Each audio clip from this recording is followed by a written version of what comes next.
say that sometimes in life we with K2 that I've been in close relationship with them, doing researches, and then we realized that most of our communities have some lack of access to those kind of programs, those kind of researches. So that's why I got involved in it, in this journey.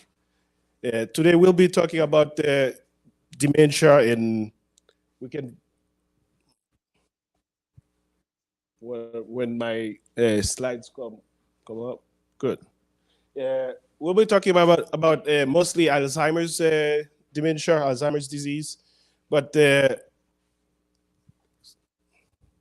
as we know, dementia. But most of the time, I have family members and patient comes to the office, and they say, "What is the difference between dementia and Alzheimer's disease?"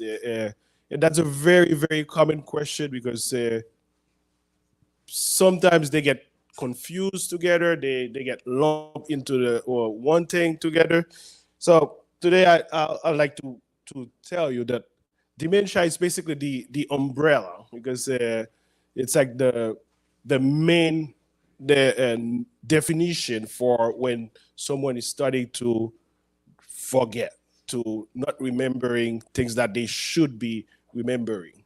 And as I said, it's more Alzheimer's disease. It comprise most of the dementia in the United States and in the world.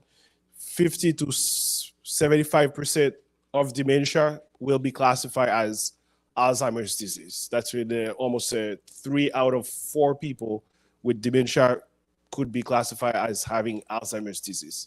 And after that, we have what we call vascular dementia, which is mostly when someone, let's say, had a stroke and lose that part of the brain, that can cause some dementia also. So that's in 20 to 30%. And there's other subset of dementia that we may see, Lewy body dementia, then 10 to 25%. And lastly, frontal temporal dementia, which is 10 to 15%.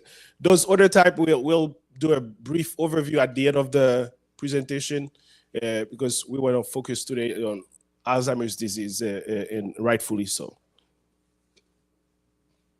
So Alzheimer's disease is the type of dementia that affect the memory, the thinking, the behavior of someone. The symptoms can eventually grow severe enough to interfere with daily tasks, meaning sometimes those changes happening in the brain, they start way before.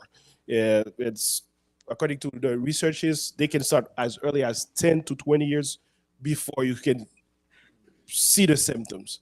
And especially in what I've realized is that in a lot of patients, they could be hiding some of those signs and symptoms, or just putting it as, oh, I'm just getting older. That's something that I've seen frequently, that anything that's happening, that we may not want to really confront it or deal with it, we can say, oh, I'm just getting older, it's normal. And then today I'd like to say that two things, if we don't get anything from the presentation, is that getting older does not necessarily means that we will forget everything. So that's just a myth. And the second thing is that as we get older, not everybody has to have Alzheimer's disease. So it's not a normal thing to have Alzheimer's disease. So those two things that, like, if we don't take anything from today's presentation, I'd like to remember that getting older can, as I said, I have a patient who 103 years old, and she's still sharp as a razor, I would say. Yeah. So what happened to, in order to understand those brain changes, I'll just go to some quite, I would say, interesting and complex explanation, but I'll try to uh, go over them. So, due to research now, what we've realized is that there's two main things that happen in Alzheimer's patients.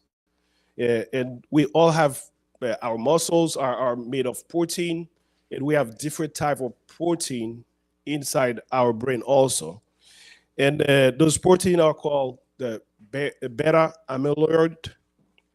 And with Alzheimer's disease, those amyloid protein become abnormal, and they form those sticky plates that attach to the neuron. The neuron basically is like the center. If like right now we have the cell phone, let's say, where they have chips. So those neurons are our natural chips, our natural computer processors, and those they form like plaques inside those neurons, and they affect our cognition. They affect our way to remember, to think, and to function.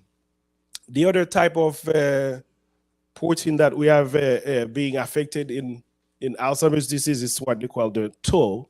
And they themselves they don't form plaques, but they become tangles, and with that that affects our way of thinking, our ability to think and to function when they get severe enough. And it's very important to get those two concepts. So because that's how right now we are developing a new medication to help with Alzheimer's disease.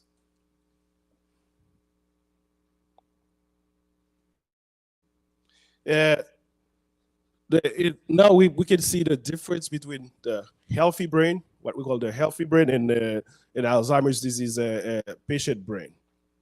And if we realize the healthy neuron, it's flat, it has that central processor in it. The all the different lines from it are clear. It's like conducting electricity in our brain.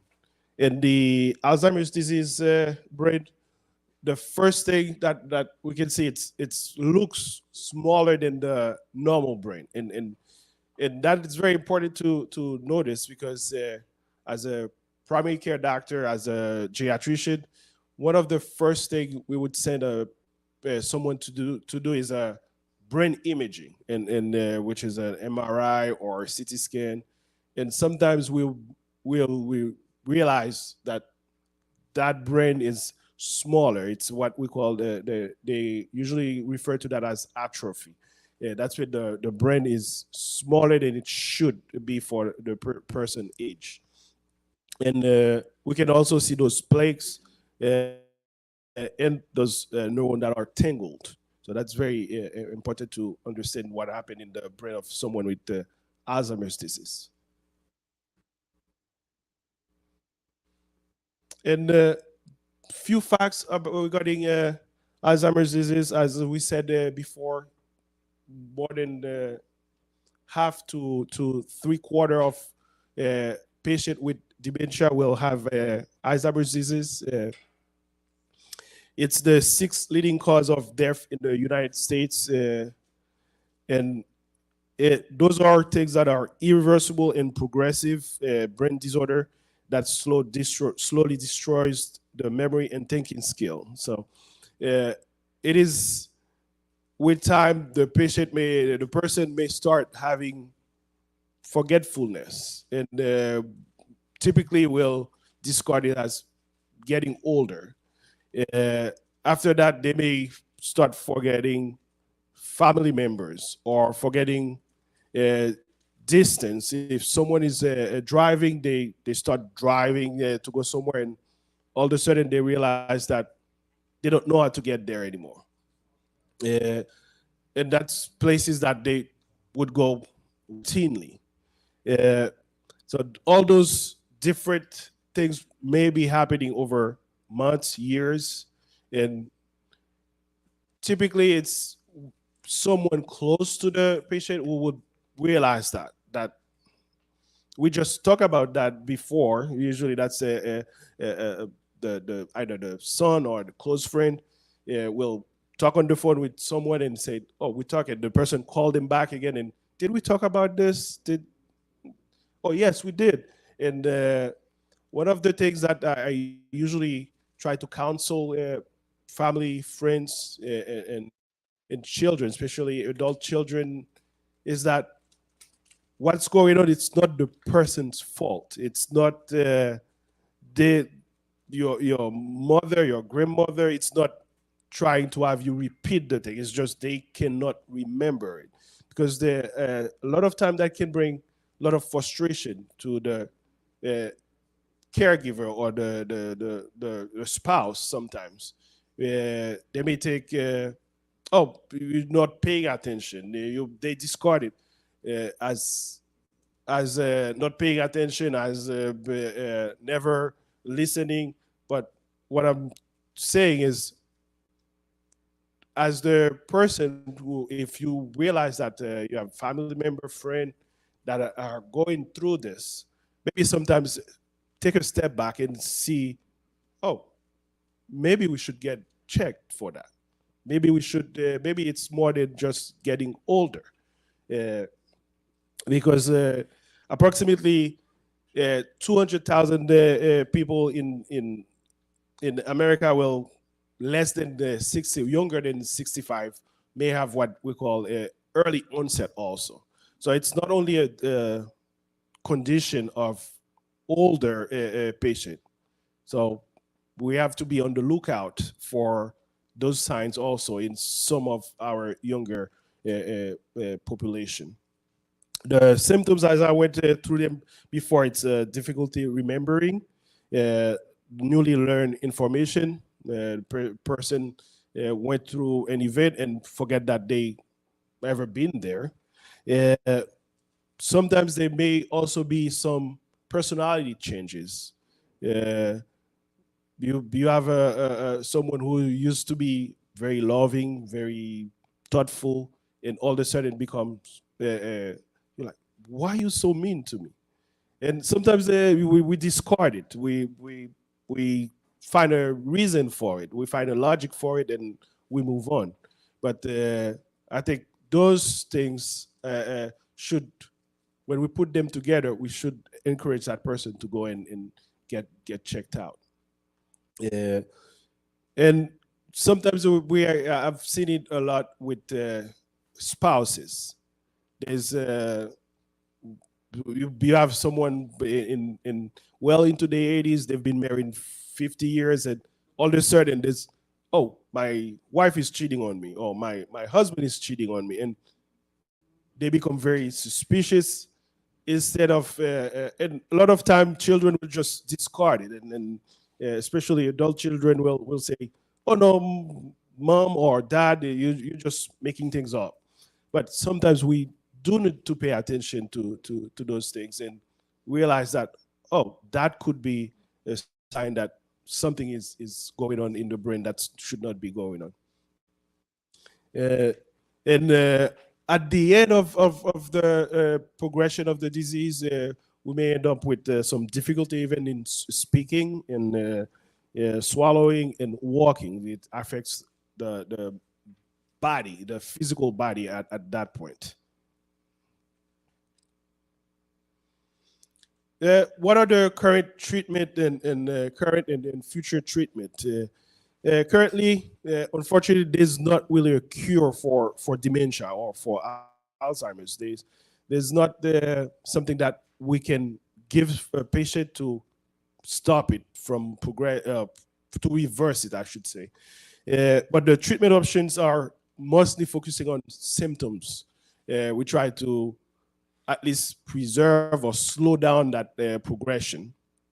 Uh, the only path to effective treatment is through participation in right now in clinical trials. A lot of those new medication, new advances, they not yet available to the general population. They're mostly doing trials on based on what we know now of the two different protein, that's where we're targeting those clinical trials. And those are called monoclonal antibodies. They are currently under investigation and may help the body itself, the immune system, to target and clean up those damaged proteins in the brain. So this is where most of the focus for treatment in Alzheimer's disease is being done. We're trying to elicit because this has been done for cancer treatment, for different other type of diseases. So that's why we're trying to apply that to Alzheimer's disease now. And what are those monoclonal antibodies? Currently, I'm not going to go to those long names, but we can see them in the slide. The things that are very common with them, the few medication that was the only medication in the past, I would say 20 years, the new medication that was probably 2 years ago, I would say.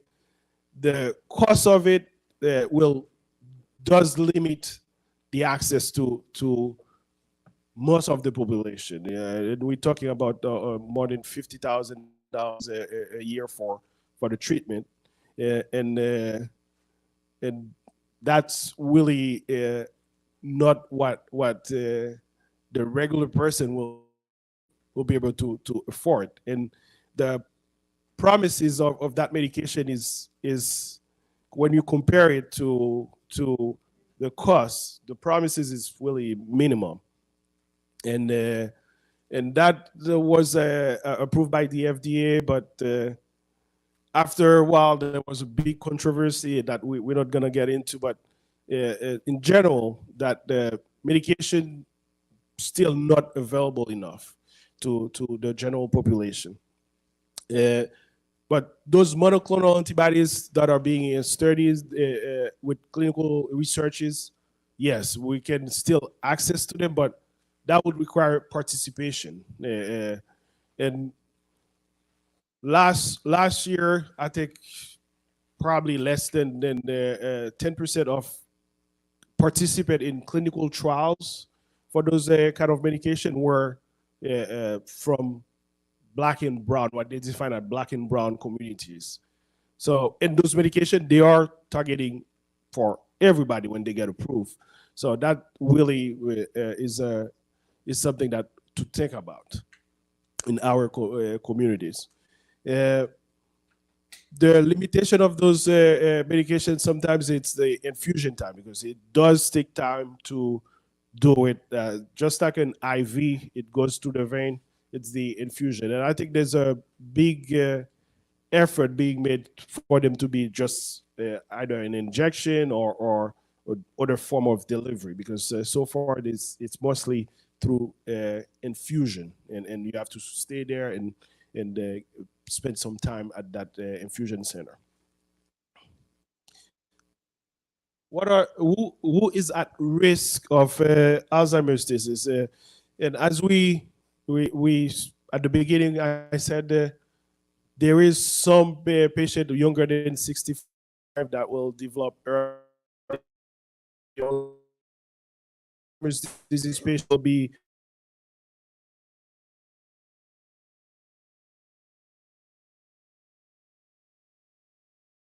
as we get older. Female patient tend to have a higher risk of Alzheimer's disease. And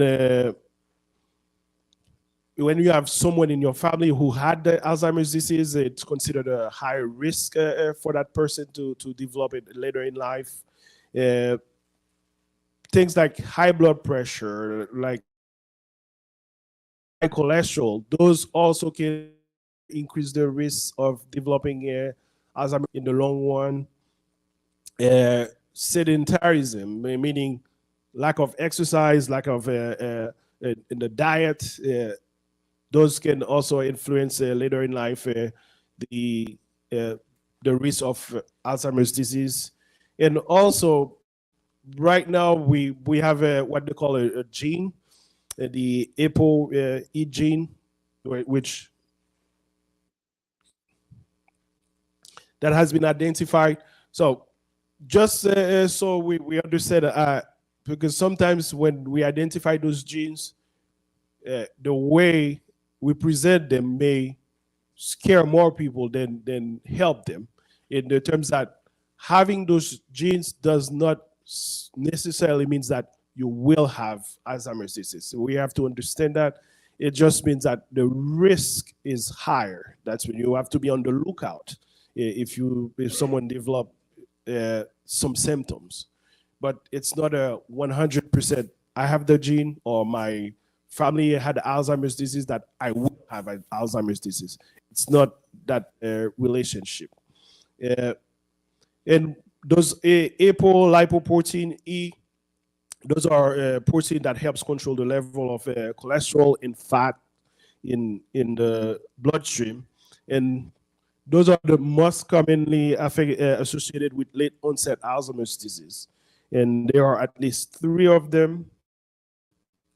The two, E2, E3, E4, and of an individual of having the Alzheimer's disease. And it is found in 5% of the population, roughly.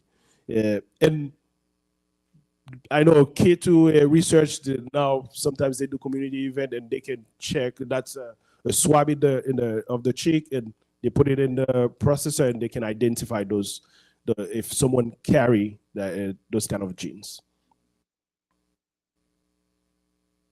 And so memory loss and aging, what is normal? Is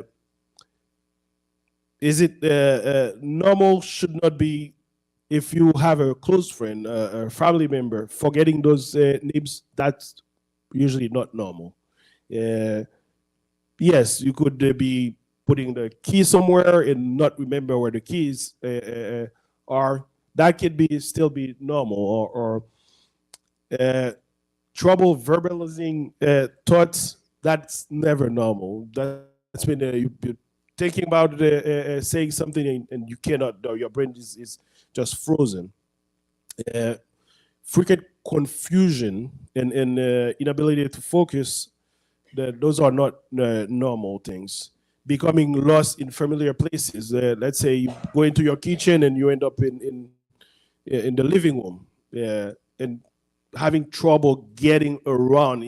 Sometimes within one's house, that's never considered normal. So those are things that should give us maybe that should get checked.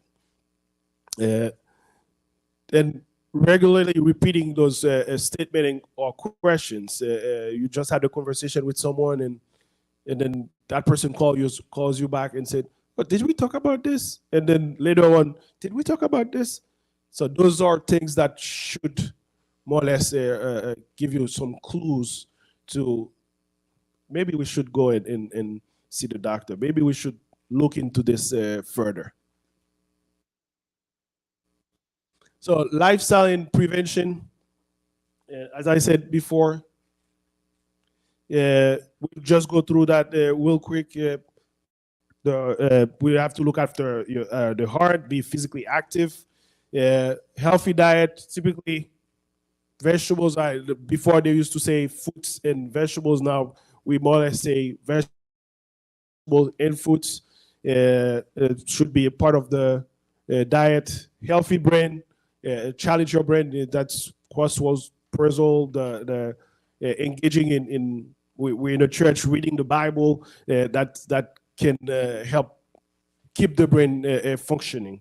Engaging in social activity. Those type of events will help talking to each other. Other type of we'll go real quick through some other type of dementia, as I mentioned before. So we have the vascular dementia. Typically, it happens more after a stroke or with long-term hypertension, when the blood pressure is very high. those can affect the brain function over time. And that's considered the second most common cause of dementia in the United States. And the symptoms, they become often obvious soon after a major stroke. The person had a stroke, and then you realize that that's not the same person that went into the hospital. That's typically when it will happen. Lewy body dementia, this is mostly what we need to remember about this is more of the confusion and alertness will vary. That's in the one day you see that person is sharp, the other day you like, is it the same person? So there's ups and downs, ups and downs. That's mostly what characterizes the Lewy body dementia. And then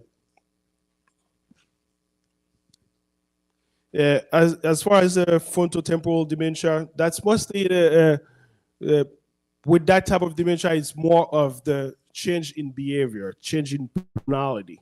That's when you see someone become more agitated, or all of a sudden you're wondering, is that the same person I grew up with?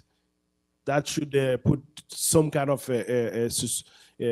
clues to have it checked, because usually that's the main problem. I would say have children coming to me and say, that's not my mom, that's not my dad. My dad would never say something like this. My mom would never say something like this. So it's not that your mom is getting older or your dad is getting older. Don't attribute it to that. Let's have it checked. That's the main focus is, if something like this is going on, maybe we should look into it. And with that, we'll conclude, because I know we press for time, and thank you very much. Just you guys being here, I hope that each one of you can at least bring one person and bring some awareness to it, to one person, and that one person bring awareness to it to one other person. And I think we can make a difference in that disease.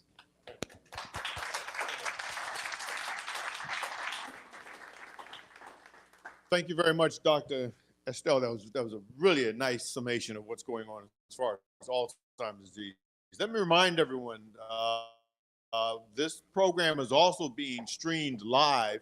And for those of you who are streaming the program live, if you have a question, please feel free to write to, and we will get to your questions, just as we'll get to the questions here at the Pine Hill Community Church. I want to say again, how thankful, we're appreciative for the Pine Hill Community Church for hosting HEAL Collaborative here at this event. And also, I didn't say enough about Ms. Cotton, who's the director of the Experience Christian Center and Touch Ministry. You may not know it, but Justin has told us about all the good work that you've been doing to get this program together. And I know you're somewhat modest, Ms. Cotton, but let's give you a hand for all that you've done.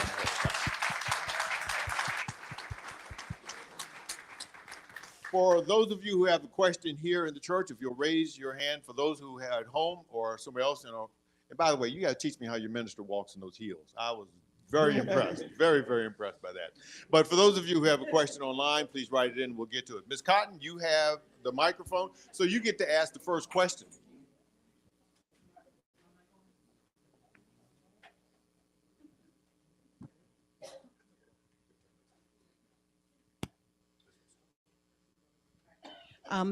I want to encourage you guys. It's on. We're streaming on the Spirits Christian Center's Facebook page. So if you can just go on and share it for your folks who would love to be here and can't be here. The first question I have, Doctor, you said there is not a cure. Is there a way to prevent Alzheimer's disease? Very good question. Yes, there is no cure as of now. Prevention, what we went for, active. And when I say more active, is it's simple as taking a walk down the block, go back, now they realize 10 minutes, you can do 30 minutes a day, but you break it down in 10 increment of 10 minutes, 10 minutes, 10 minutes, and that can help. The diet, the type of food that we consume will help. If someone has a high cholesterol, high blood pressure, that high diabetes, it's controlling those different type of things that will help in the prevention or delaying the any onset of those kind of dementia. Thank you very much. We have a question back here in the back. Please, sir, stand up. And, you don't get to sit down. You get some exercise. You mentioned the cost of the treatment is $50,000. That's kind of high. And I don't know anyone in my circle that could afford to just dish out $50,000. I was wondering, is it covered by Medicare since most of your target area, your target age group is 65? So the $50,000+ treatment, that's one medication. And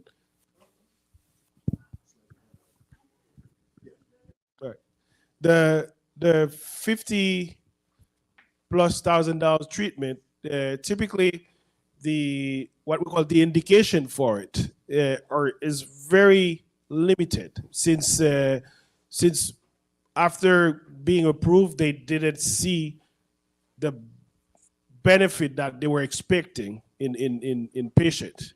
And right now it's not really approved for someone with declared advanced Alzheimer's disease. It is more for early onset Alzheimer's disease. In fact, in terms of coverage in insurance, unfortunately, I really don't have that expertise and to know the coverage, because it will differ based on different type of insurance, different type of coverages of policies and things like that. Unfortunately, that part I really don't know. I think it's safe to say, though, that this is going to be one of the issues, as we're seeing with so many diseases now, that cost of treatment may be prohibitive, and there are going to be some people who would benefit from treatment who are going to be excluded. Yes, that is safe to say, and that goes for the dementia, for Alzheimer's, for diabetes, for blood pressure, for heart disease. Some of those newer medication, the cost does prohibit a lot of the treatment. Thank you so much for your presentation. I have a question. Do you have some insight into resources for caregivers? I took care of my great aunt when she was dying and she was going through Alzheimer's, and there was just no resources for me, for my family, to help deal with her issues. So are there resources available that you will be presenting today? I'm going to preempt that by saying now you got to stick around, because we've got a couple of really good folks who are going to give a lot of good information about just that very thing, because that's one of the key parts. But I will let you, if you want to comment on that, sir, please. So briefly, I don't want to spoil the next presentation, because this is exactly what we will be talking about. It's caregiving support. I do know there's a few organizations that help with caregivers. I would say CAN. There's one called CAN, CAN, the acronym for caregiver. And usually if you go to the website, I don't know if they have a local chapter here in Orlando, unfortunately, but I know that's one of the organization that focuses more on caregivers help and support, because we do know caregiver burden is very high with Alzheimer's and dementia in general. Mr. Keith Gibson, one who's going to be speaking later, had a comment. Yes, good morning. I just wanted to add a little bit to Dr. Estelle's comment regarding the new drug therapies. I have some information I can help clarify. There are 2 drug therapies that have been approved recently that attack the biology of the disease. One was approved in 2020, which is Alhzheimer, which was the first drug therapy. These drug therapies reduce mild cognitive impairment. Alhzheimer reduces mild cognitive impairment by 23%. Just this year in July, there was another drug therapy called Leqembi that was approved. That received traditional FDA approval. That reduces mild cognitive impairment by 33%. It also received approval by CMS. Yes, Dr. Stell's correct. The costs for those drugs are prohibitive because we're talking about $26,000 per year. So what is happening here is CMS, and this is a good thing, they are agreeing to pay for this drug treatment, okay? Now, stay tuned because less than 60 days, there's going to be another drug therapy called donanemab. That drug therapy reduces mild cognitive impairment by 60%, okay? So that's amazing, okay? That's probably going to get FDA approval and CMS is going to pay for that. But I want to go back and clarify also too, this is some breaking news. With Leqembi, okay, it's available through infusion, but they have now they're also looking at it being injectable, which is going to be very, very cost effective. So, but the key thing is, and I'm not going to steal any thunder, we have to be ready to take advantage, okay? Because if CMS is paying for this, we've got to be there in line, letting them know we want access. For those of you who don't know, CMS is Centers for Medicaid and Medicare Services. They're the ones who are doing all the payment. Would you make a comment about that, please? Please give them some good information for us. Yeah, those are good information. In the Center for Medicare and Medicaid Services, that's the one who regulates the insurance for Medicare. So once they agree to pay for it, the other thing usually I found, yes, Medicare may pay for the treatment, the actual drug. Sometimes I find my patient having problem with getting there, because you do still have to pay for the site. That's completely different. And when I say the $50,000, those are the added costs of getting to that treatment. The drug may be 20 to 30,000, but the added cost of the facility, what they call the facility, the injection side, all those are added costs. And I think one of the things that I would like to see, that's personally, is when we're doing those, the CMS is approving, is to take into consideration those added costs that the patient will incur. I wonder if you'd comment, is the diagnosis of Alzheimer's, is it a clinical diagnosis? In other words, is it based upon the way the patient is presenting to you and what you're seeing in your office? Or are there other tests that are done to confirm the diagnosis, particularly if you're talking about getting drug paid for? So Alzheimer's disease, yes, mostly is the presentation, the history and physical, just like most of medical conditions. And right now we do also have those special scan, the PET scan for the brain that can give us further insight into those different proteins that we mentioned, the tau and the amyloid plaques. So originally it was mostly you go through those questionnaire, you check the symptoms, the way the patient is presenting, and then you get to the conclusion when after eliminating other causes, possible causes of dementia and forgetfulness. So you end up with Alzheimer's disease. But mostly lately, we have the PET scan that can further give us more insight into that. Even an MRI can give us more insight now with the what they call neuroquantification. So it can give us more insight into the diagnosis of Alzheimer's disease. Yes, ma'am, please. Oh, microphone's there. Is anxiety at all associated with dementia? That's a very good question.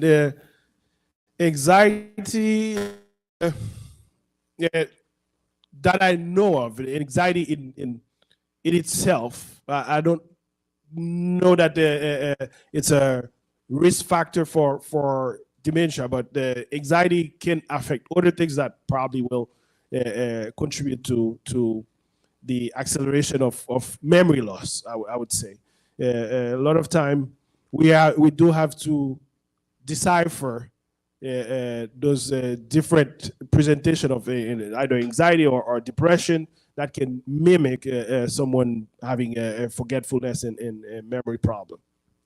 You touched on it a little bit when you talked about the vascular causes of dementia. But when we look at a population, unfortunately, in the African American community, we seem to have so many comorbid or other conditions going on. Can it be sometimes that these other conditions, bad heart, diabetes, or liver or kidney disease, and or their treatment of these, can these impact our cognitive function that make it look like Alzheimer or even hasten the onset of Alzheimer's disease?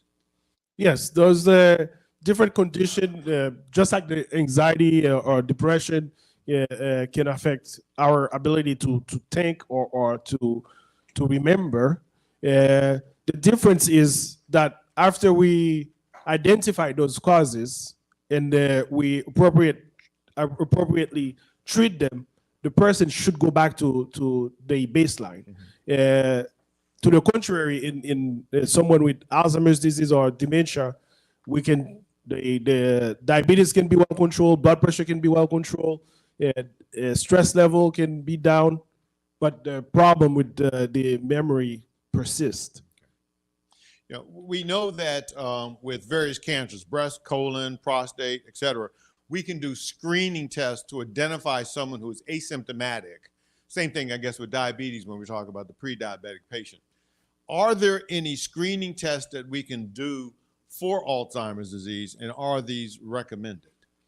So screening tests, like at my practice personally, we do those screening tests, which are the mental status exam they call, and they are we try to do them as based on age.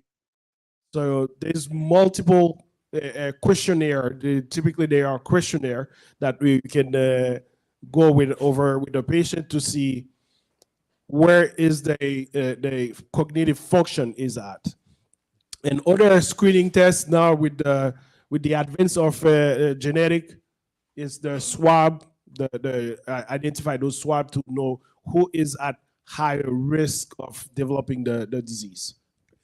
I guess since you talked to us about the amyloid proteins that occur in the brain and then the tau proteins also, is there a way to measure those things in people before they become symptomatic or even early on if you're thinking about them being having Alzheimer's disease?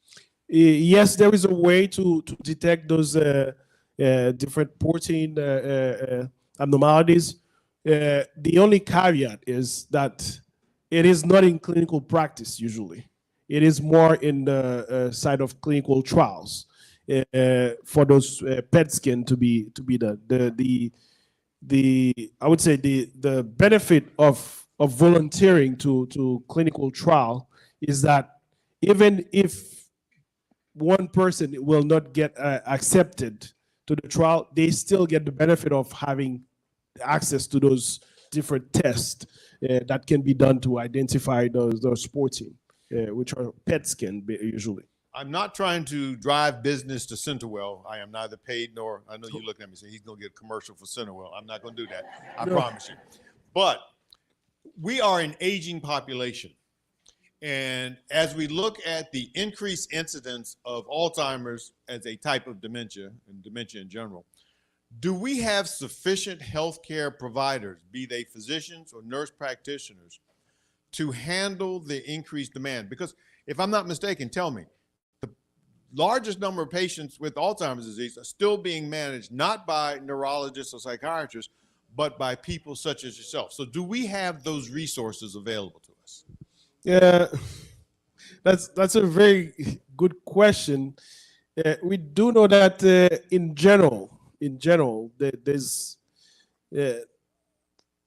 there's how should I put this? Oh, the first thing and first disclaimer. Today is I'm presenting my employer today. I'm Too late, just sir. Too late. I'm here as a volunteer concerned citizen was fortunate enough to get some opportunities in life that through my grandma, my mother, they sacrifices and put me in medical school, and that's just as a concerned physician, not as a representative of my employer. Yeah, that's the first disclaimer. I should have done it at the beginning. So that's so I'm not trying to drive business. Just that's why I didn't mention where I was working. So the second part is now I forgot that. You see, it can happen to me. Numbers. Yeah, see, there you go. In terms of access, primary care in the healthcare practitioners in general, yes, it is projected that we will have a more population will be underserved as time goes. More, it's we have we need more people to get involved into healthcare. More of our, I think that has to be done at even middle school or high school level. That we have to get our young people in. And one thing I went over, I don't want to be political or anything, but one thing I went over with kids who we were having a medical research is that uh, uh, people like I speak Spanish, let's say, Spanish patient like to come to me because they feel like I can relate to them. I speak Creole. Creole patient likes to come to me because they know I can understand what they can tell me, and I don't have to translate. I don't. They don't have that barrier. So a lot of time, I think we have to go to our own local middle school, high school, to encourage our youth that are part of our community to go into those fields so they can later on, most of you are quite young, later on, when we need a doctor, that we can go to a doctor that looks like us also. So it start middle school, high school, and further college. I like the way you dug a hole and got out of it very quickly. Let's give another hand to Dr. Estelle. Thank you, sir. Thank you very much. Thank you very much, sir. Thank you very much. Remind you again, for those of you who are watching the program through streaming, please, if you have questions, let us know. We'd be more than happy to include those in. And also, I want to say that Dr. Estelle's charge to us all right now, for those of you, I think everyone got it, but if it was too subtle, we are the eyes and ears of the healthcare community. We are the ones who are going to recognize the changes that are taking place in our family members, our friends, and those in our community. And we have to interact, and we have to interact with them, and we have to intercede on their behalf to make sure that they're getting the care that they need. So this is there's not enough doctors, not enough nurse practitioners, but there are a lot of us sometimes going to name community health workers. We're the ones who are going to make the difference. I want to bring up Ms. Cotton right now. She'll take us to the next panel. Wonderful, wonderful. Thank you so much. We're help us understand how to navigate our loved ones through this diagnosis and treatment and assist in organizing their care and providing education assistance for the caregiver and their loved one each step of the way. We know that can be very difficult. So we are so pleased to have Denise Wilson, who is a family caregiver division in dementia care and cure initiation for AARP. And we have Mr. Keith Gibson, who is the director for diversity, equity, and inclusion and research champion, state of Florida, the Alzheimer's Association. That's a lot. He do a whole lot of stuff to make sure that we're included and that we know what's going on. And so we're going to have them come up, and Dr. Tusker um, as well as go through this next phase.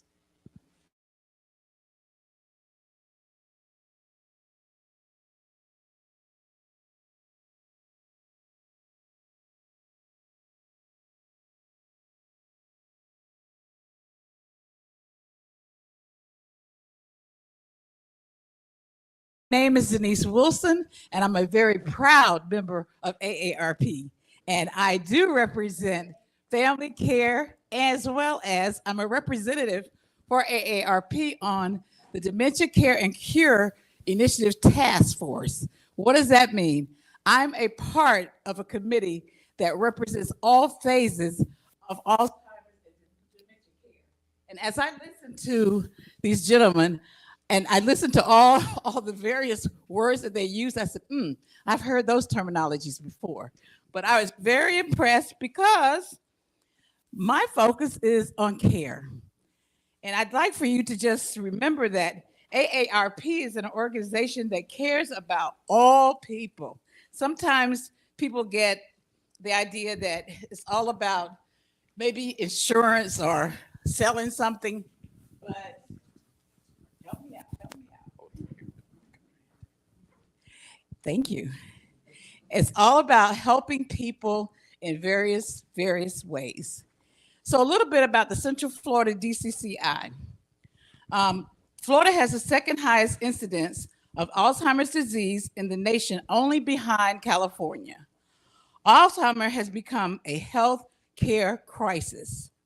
There are approximately 580,000 individuals currently living with Alzheimer's disease in Florida. Orange and Seminole County have 30,000 approximately probable cases. And when we say probable, that means that these are the people that have owned up to it, gone to physicians, and they know that they have it, and they're getting cured for it. But just think about it. We all know people that possibly could have Alzheimer's that has not gotten any type of medical attention. So remember, it's a very large community.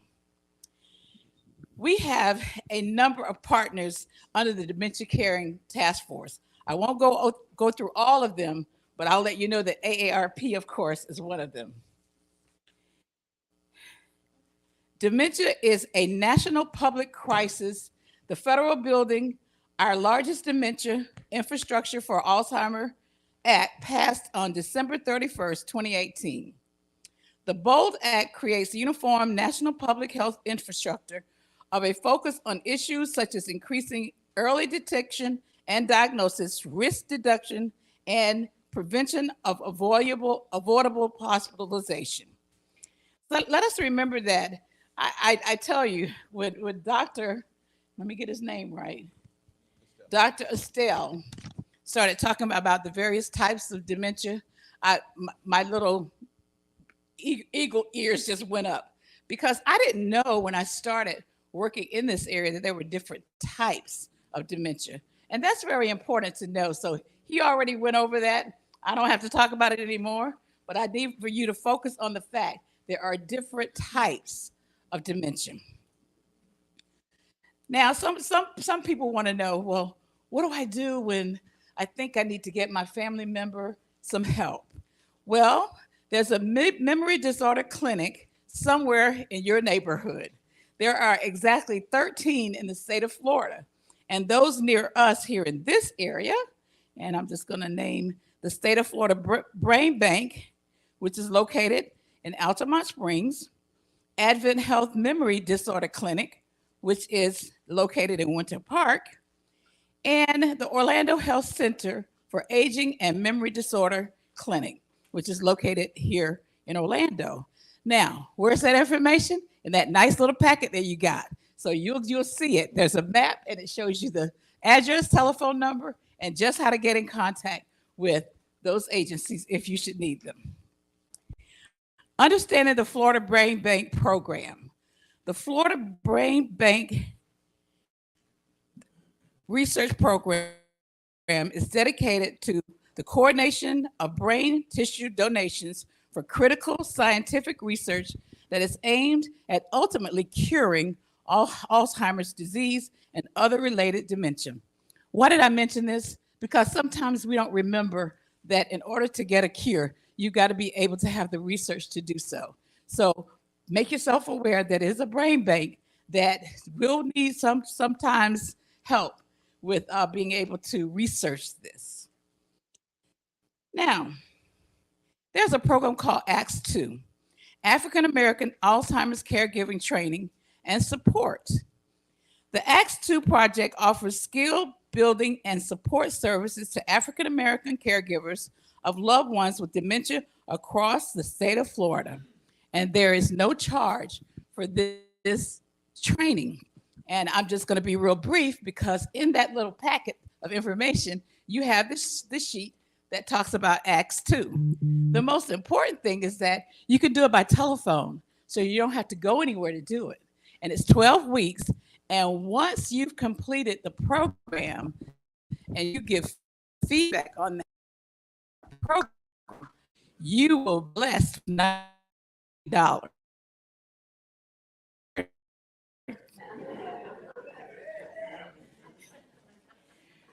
Resources for referral. The Senior Resource Alliance is a place that you can go. And I'm just going to briefly read the names because guess what? It's in that little bag that you got. The Alzheimer's Association 24/7 helpline. And this is really important because if you've ever been in a situation that someone nearby, someone close to you, a family member, all of a sudden started acting in some of the different ways that Dr. Estelle explained. And you might need help like right away. And see, most people say, oh, I'm going to call 911 and get an ambulance. If you think along Alzheimer's, here's a number you can call, a 24/7 helpline, and they can probably give you some information real quick to help you with that situation. That too is in your packet. There is a medical ID bracelet necklace that says Alzheimer's. And that's for your loved one that you care for. Because sometimes you may or may not have experienced, but they like to walk and wander. They got places they want to go and people to see, and they don't know quite who that is, but they want to go. That's okay. We love them. Well, there's a scent prevention kit. And what it does is they get the scent information from the person's body. And it's registered with the county sheriff department. And if ever your person gets wandering away and you need help, they have it on file. So when they get the canine dogs out, they can immediately know where the person is. So that's some very important information that you might want to get yourselves a part of. The Alzheimer's Association Safe Return National Program is what it's called. Our nationwide emergency response service facilitates the safe return of individuals living with Alzheimer's disease. And there is information in your packet that tells you how to contact them. There is a page in your packet that has all of the resources that you will ever need. In fact, resources for diagnosis at Advent Healthcare, Orlando Health, Neurology One, resources for home safety. Now that's something people don't often think about, but you really need in this situation. Resources to aid with wandering, as we talked about. Resources to assist with driving and transportation. Resources for lower income families at the Senior Resource Alliance. Resources for caregiver support. You know, as a caregiver, you've got to do so much because you have so much love and care for your loved one. But sometimes caregivers got to remember that caregivers got to be cared for. So make sure that you keep that in mind. As I close, one thing I'd like for you to remember, if you can, if not, the letters to talk. T means if you're encountering with a person that you think may have an Alzheimer dementia situation, take it slow. Don't talk to them real fast. Don't move up on them. Just take it slow. Don't move up on me. Shoot, talking about them. Me too. Ask simple questions. What's your name? How are you? Can I help you? Remember, you have to get on a level that they will allow you to help them. And limit reality checks. Like I said, you know, Don't push up on them. Just stay back and keep eye contact. Let them know that you care. If you look like you care, then they might let you help them. In closing, there's a packet, there's a little brochure in your envelope, your bag, that says Prepare to Care. AARP has published this for anyone that has to care for anyone. And there are some good resources there. And we would just like to let you know, if anyone needs to know any more about AARP, I'm like all these other gentlemen that were up here, they're not pushing their brand either, and I'm not pushing mine. But if you need to know anything more about AARP, I'd be happy to assist you.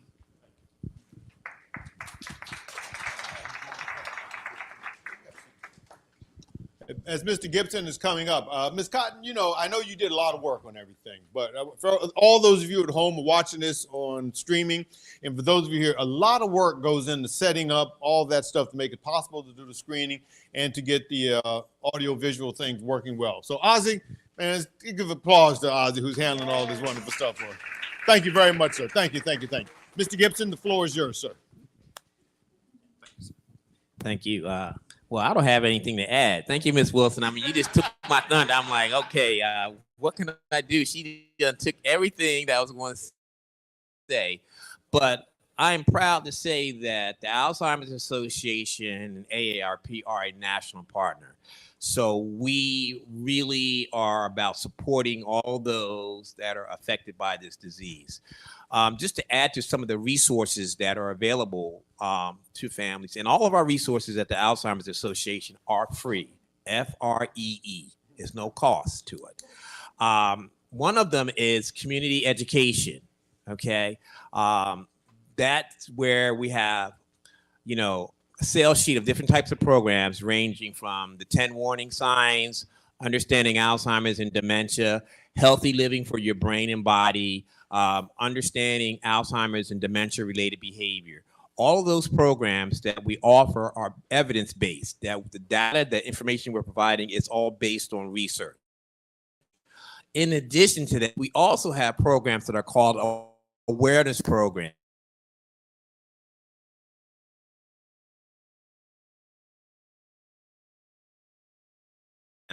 That will be able to help the questions that you may have, particularly on that topic. Another valuable resource that's available is support groups. I don't know if Pine Hill, well, we got an ask, because here's the thing. We need support groups specifically for Black caregivers. Because here's the thing, you can go to a generalized support group, but their needs, their wants are different from ours, okay? So we would love to partner with Pine Hill Community Church and start a support group right here in this community. Because here's the thing, I speak from experience.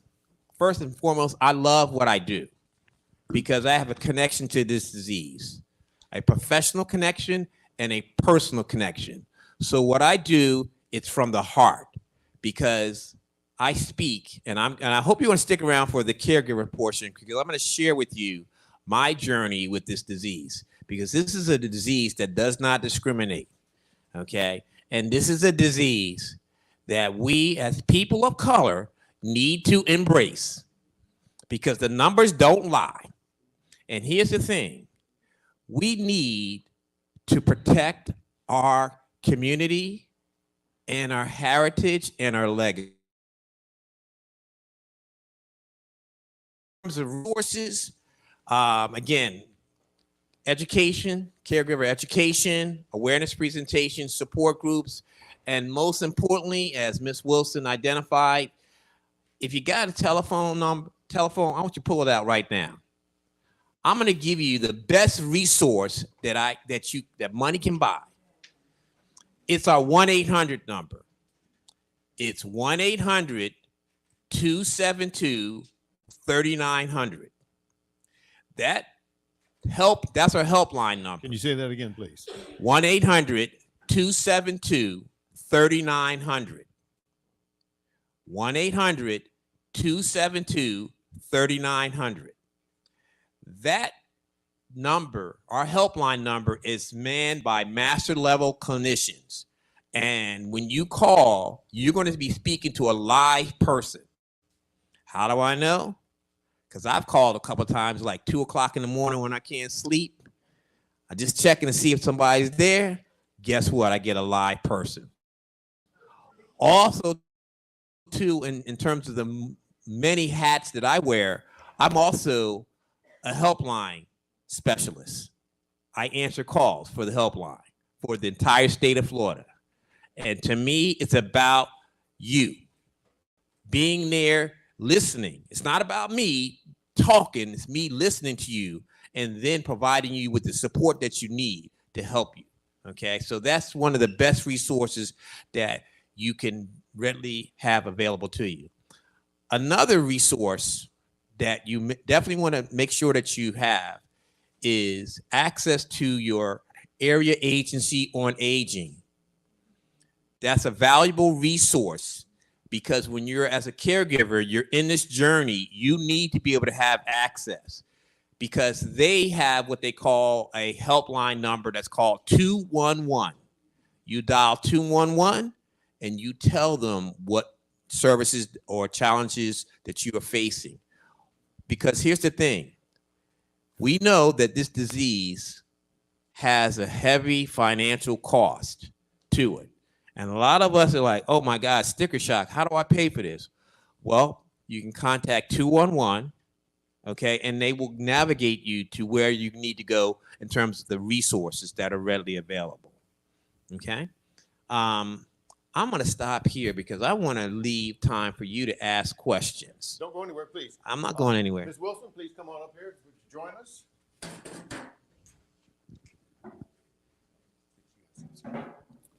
I think I might have left the wrong impression about something. Fortunately, we're being hosted here at Pine Hill Community Church, but it is the Experience Christian Center that is actually putting on the program. I don't think I said that correct. So let's give a shout out for that. Ms. Cotton, I think you ought to be very careful about answering your phone because we know that Mr. Gibson likes to call people in the middle of the night. So if you see a strange number. So just all be very careful. Now, I wonder if you'd go back again. I want to hear that number one more time from you because I want to make sure everyone got that number correctly. Yes, the number is 1-800-272-3900. Okay, again, for those of you who are watching online, please, if you have a question, let us know.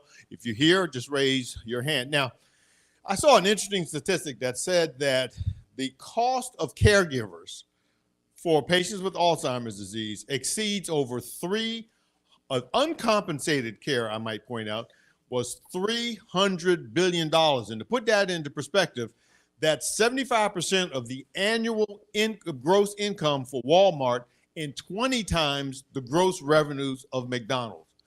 How in the devil are people taking care of folks? This has got to be putting a terrible burden on families. Explain this to me. Ms. Williams, I'll let you start off first. Ms. Wilson, start off first, please. Well, first of all, those numbers are astounding to me too.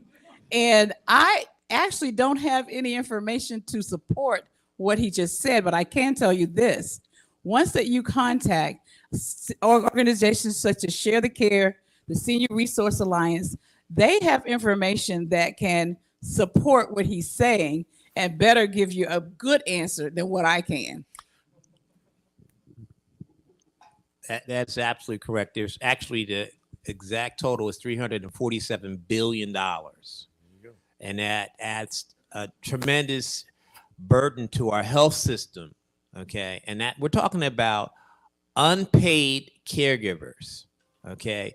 You have over 11 million unpaid caregivers. Okay. Now to break that number down here in Florida, that's 827,000 unpaid caregivers. And just to kind of like set the stage for the caregiver section is that African Americans provide 40% more care than white caregivers. Okay. So, and we're least likely to access resources as it pertains to respite. Okay. And, you know, that has to change because in our Black and brown communities, we have this thing. We don't want nobody to know our business. We got to change that because we're missing the boat. We are missing the boat because we have to have access. Because, you know, in my title is diversity, equity, and inclusion. Every time when I share my title, I get the mean looks. Oh, you all about that reverse discrimination. No, it's about access to opportunity. That's what I'm promoting. That's what I'm advocating. Making sure everybody has access to opportunities, those that are disproportionately affected, underrepresented, and underserved. And again, I just want to thank all the persons that put this event together because this is a resource in your community. Ms. Wilson, when we're talking about bringing someone back into the family who may have been living out independently, but now we got to bring them back home, what are some of the little things that we should look to do to make our house safe for that individual and make it easier for us to care for them? Well, as you know, each home is a different situation as far as the setup, as far as who lives there, who will be caring for your loved one. And I'm not shooting my horn again, but AARP has a class about setting up home care for individuals to make the home safe. And I don't have all of the information from that course, but I can tell you also there's a resource called Home for Safety that's in your packet. And it says home modification designs, all in construction services, major home renovations, Center for Independent Living, grab bars, installation, etc. So I'm sure that they too have information that can assist you with making your home safer once your loved one comes back to live in the home. Do you have a comment? Yeah, I just want to, and Ms. Wilson, you're too modest. AARP has a variety of different other programs. They even have a program that teaches technology on how to access and use the computer, and it's at no cost, if I'm not mistaken. Correct. You know, so you're just too modest. I mean, you might just go and let them know everything. Well, don't forget, they also, if you call ARP, they'll put you in touch with someone at the state agency who will also provide some information. Good. If you look at that packet in there. And you know what? I don't think I put my card in there, but there was a stack of them on the table. So if you didn't get my card, it just would be aarp.org. So aarp.org. And the booklet that's in there that says Prepare to Care, that also has our information. But please get my business card because I would love to talk to each and every one of you to give you whatever information that you may need from the AARP's perspective. Yes, and I believe you also have a question for us, please, ma'am. I'm a nurse, and I had to give up my job as a nurse to take care of my husband who has Alzheimer's. And what he talks about losing income, I've lost a lot of income having to do that. Now, I don't know any resources here in this area in Orange County, Pine Hills area at all, and so I'm kind of stuck. That's why I'm here. I'm looking for respite care because I haven't had a break since COVID, taking care of him, and so I feel burnout. And I don't know if there's any respite care or any place that I could leave him just for a week or something so I take a break. Well, you're in luck. There's a program called Managed Care. Okay, and Managed Care is a program that's offered through the Agency for Healthcare Administration. But the first step is that you need to reach out to the CARES program, which is through the Department of Elder Affairs. The CARES program will come out and they will screen you and your husband to determine a level of care. Okay, once they do that, you will be granted what I call the Willy Wonka ticket that's going to allow for you to have that respite care that will come into your home. Another program that you could have access to that's also administered through the Department of Elder Affairs is the home care for the elderly. Okay. And with that, the home care, I think, is either the home care for the elderly or the community care for the elderly. One of those programs provides a stipend, a monthly stipend that will pay you to provide care for your husband in the home. Because at the end of the day, the state wants you to keep your loved one home, because when they come into the system, it's a more pricey burden on the state. So again, remember that number I gave you? 211, because that's the number that you want to access and say, I need to find out how I can get supplemented for taking care of my husband, and let them know that I need help. I need respite. Yeah, we have another question right here. Sir. Yes. In order, this is for AARP, in order to access all the information and services, does the caregiver or the patients need to be a member of AARP? I'm sorry, let me make sure I understand your question. Do you have, in order to access the services provided by AARP, does a person have to, what we're talking about here, do you have to be a member of AARP? I think that's the question. Well, the services that we have are actually for, well, we have a website, number one, and that anyone can go into and see what we have, what's available. Now, there are different things that a member has access to that a non-member does not. However, I believe that the membership itself is somewhere like $16 a year. So it's very minimal. However, if you are a member, you will be open to a gob of benefits. And when I say gob, when I started with AARP, my desire was to be able to help people. And I had done some public speaking, you know, somewhere along the line, but I wanted to get better at it. So I'm actually a member of what's called the Speakers Bureau, and we have Zoom presentation online. I talk to people all over the country on Zoom. But that made me better because I went through the training and I was able to do that. Now, the other part of it, I traveled last year. I know this is not a part of what we're talking about, but you need to know this. When I went to Tennessee and I got an airline ticket, I went through the AT&T Travel. My ticket was $100 cheaper because I was an AARP member. So I'm just going to share those little things because you don't know it until you ask about it. A lot of people believe that you have to be whole to be a member. But as you hit 55, AARP starts to plug you in letters. You do not have to wait till you're 55. I got it at 50. I think someone over here had a question. Someone who had a question, raise your hand for me. Oh, you have, yes. As I'm going back there, is gobs more than bunches and bunches? I wasn't sure about the quantity of this gob stuff. Okay. Okay.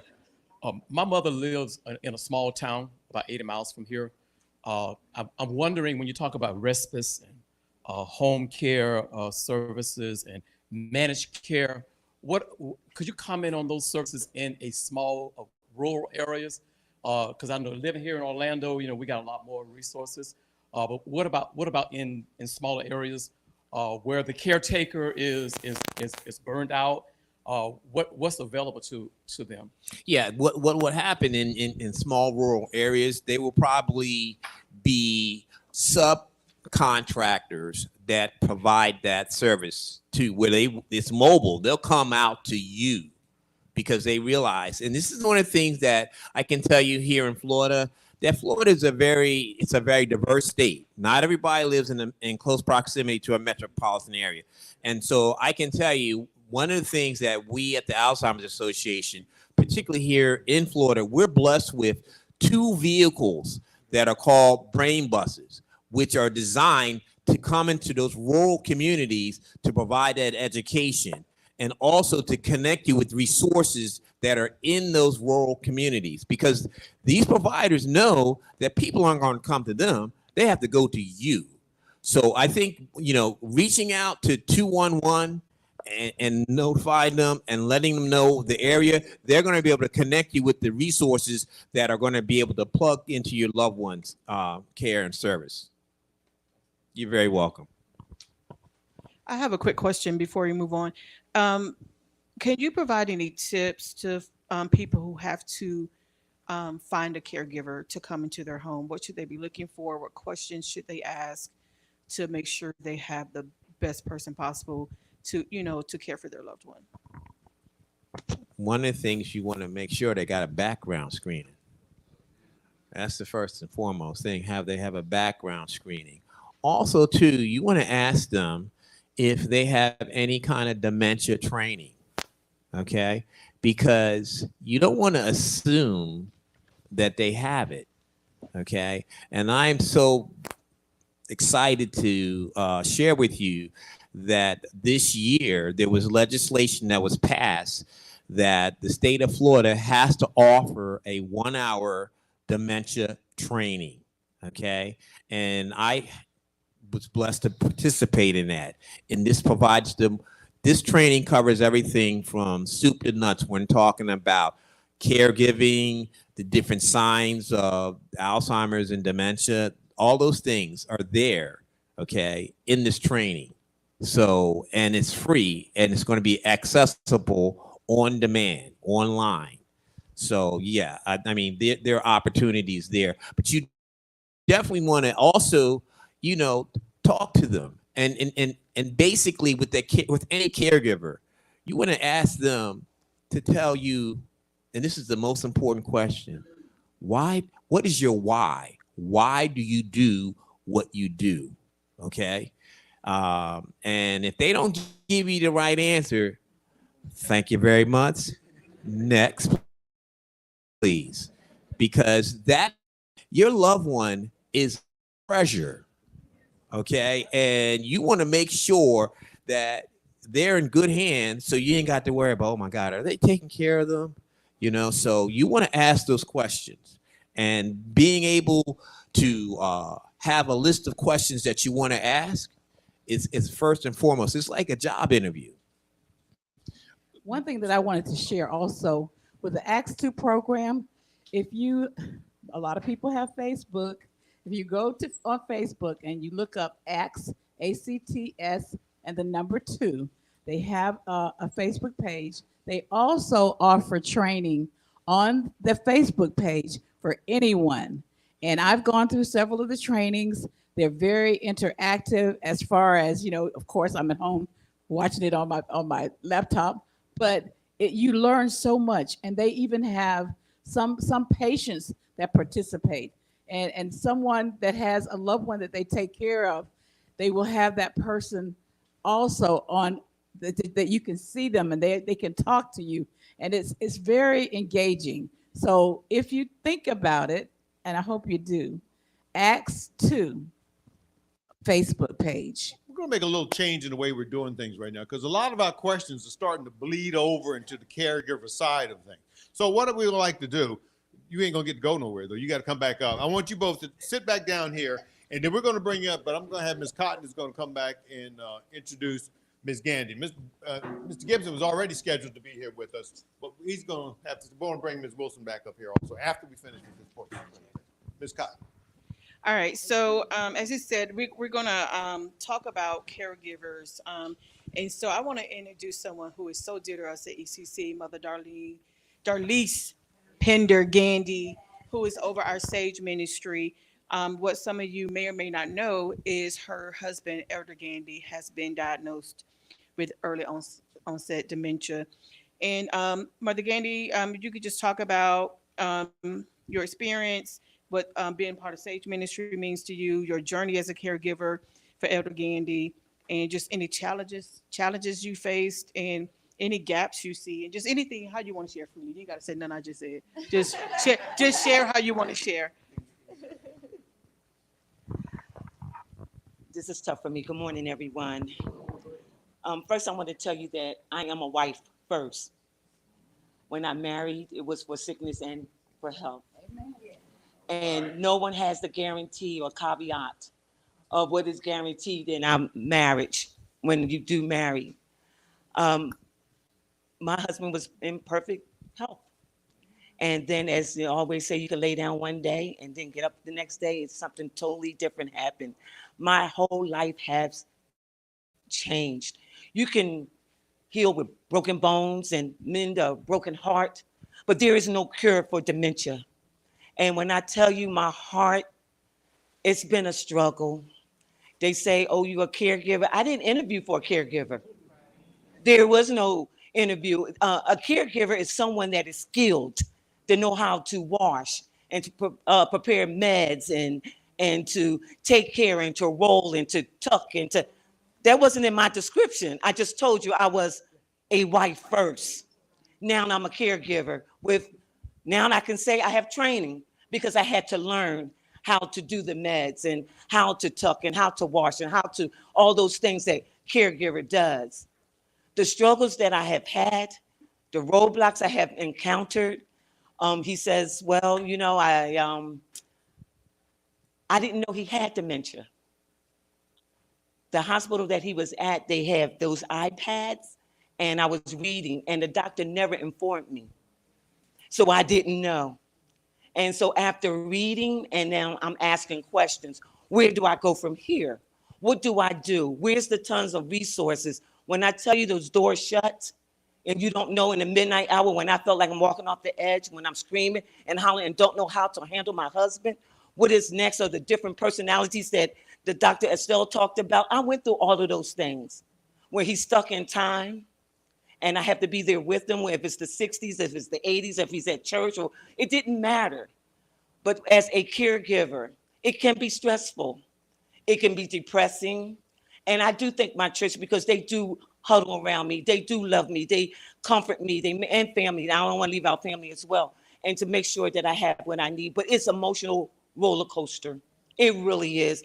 Unless you walked in these shoes, you will never, never, ever understand what it is to go through, we have a loved one to go through dementia. You say, why we keep them home? And because you want to love them and make sure that they get what they need, because otherwise then there's something else and something else. And he says, oh, you got to ask the right questions for the caregiver. I am that caregiver because I love my husband that much to roll and tuck and give him his medicine, whatever it is that he needs. And if he's going through his personality changes, I'm there. What do you say when you feel like when he's going through and you feel excluded or he doesn't remember who you are? We were only married 2 months before he got, when he got the diagnosis of being dementia. 2 months, we were just married, 2 months. And now it's like when I go in, he may remember who I am. And then again, he may not. He goes through different changes. And you say the support of AARP. One thing the medical people need to know, or our community, they have to tell us that AARP does have all of these resources because you call the 211. And I've gone to the Alzheimer's and the dementias. And then one of the things that I get, well, we have meetings one Thursday on the first Thursday before the third Sunday, before the fourth Monday. And I told the woman, what do I do the other 29 days? What do I do the other 29 days? So when the gentleman is saying that we need support in our community, we need it like 24/7. I have called those numbers and all I got was a click. And I said, well, what am I supposed to do when no one on the other end is answering? So I call family members or I call my close friends and I'm boohooing, crying and help me get through this because I don't know, I don't understand, I'm confused myself. And to see him later or going through those mood changes and just declining. Where do I go next? So it's not easy for myself. It's not easy for him. It's not easy for our family. And you talk about support and resources. We need it here in the community. Trust me when I tell you. You can call on the other line if you like, and you'll get somebody that's sleepy or you done woke them up and they really don't want to talk. And I'm being so straight honest. I am. And so when I say I'm walking on the edge, it's like, what? I'm about ready to jump. Because I can't, as a caregiver, you want the best for your loved one, but then I understand that, and this is really what got me. the caregiver will die before the person that they're giving care to. And I ain't ready to die yet because I love my husband, but I don't want to die taking care of him. So I have to, and I'm telling you, my church family is busy. Darlise, you got to take time. Darlise, take a minute. Darlise, because mentally, it's a roller coaster. It wear and tears on you. And so I don't want to be part of that statistic that I die before I'm trying to take on the one that I love. So again, we need those resources in our community to help us, to groom us, to educate us, because we don't. And this has been a journey where I had to self-educate myself to know what to do, how to do, when to do, when he goes through his different personalities. And as he said, as she said, you have to talk to them and be with them, because you got to remember now, they don't know who you are. And I keep telling you, I ain't tell you, I am from Philly. So it's like, enough said, right? So it's like, okay, but the thing about it is, like, you have to know in your mind when they're going through those different personalities where they at and how to address them. And that's something that they didn't teach you. That's something that you do because you don't want to agitate them. And as you saw the commercial, thank God for Jesus, my husband is not that way. He's not the aggressive. Did he have some language? Yes, a filter, yes. But they say they all do. Yeah, no, I'm being totally transparent. Because like he said, we as a community, we keep everything in, what goes on in the house stays in the house. And we don't want to share and tell nobody what we have gone through. I hurt, I cry when I'm washing my dishes, or I think I'm hearing my husband coming down the hallway and we sitting, I drink tea and he drinks coffee. He's not coming down the hallway. When I get in my car and I'm thinking, or we doing things. But one thing I know, that God is so good. He has those days where he looked like he had a 5-hour drink. And he is yapping. He had went from the time we met to the time we got married to everything and I said, God, I thank you. So it says, where they may forget, we will always remember their memories. We will, and I had that. And that's important that we understand that even though he started to slip away, but God still allow us to have time. We have our date night on Friday. We do a Sunday on a Sunday. I give him a little bit because, he is a diabetic. So we still do our Sunday. But the thing about it, he hold my hand and we dance. We do those things because those are the memories that I'm gonna always treasure. So only thing that I can say is as a wife first, and then had to be a caregiver, support those people. Let's not keep it behind closed doors. Let's share it and say, hey, this is what's going on in my house, and I need help. I need y'all to embrace me. Yes, sometimes I do shut down because you don't want to talk about it. You don't want to be bothered. You don't want to hear about it. And sometimes I just want somebody to just give me a call, give me a hug. And if I tear up, just know that, hey, I'm just happy, number one, that God has blessed me to be alive another day. Because whatever happened yesterday, tomorrow is a better day. Today is a better day. And that's my motto. So before I finish, I just want to, if I have time, do I have time? You do. I just want to read this quick poem real quick. Please allow me just to do this real quick. It says, I'm still here. When my light begins to fade and I am hard to see, no, I am still here. Worthy of patience, love, and dignity. As each day I grow more silent and my words slip away like sand, no, I'm still here. Longing for you to talk to me, sit with me, hold my hand. Remember, I am still here. I hope and pray that you will love me. The memory is your will. He is still. Thank you for allowing me to share. Now, Ms. Gandy, while we're bringing everybody back up here again, I just want you to know your church members got their heads in the gutter, because when you said Sunday on Sunday, you give him a little bit. You should have heard the crap.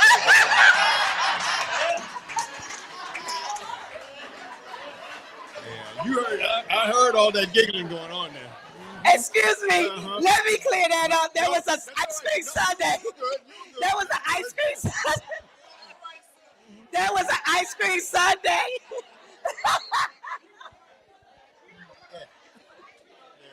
They say they know me. Wait a minute, if you know. See, everybody. Now, the other question. Trust me, it was an ice cream sundae. Call it what you want.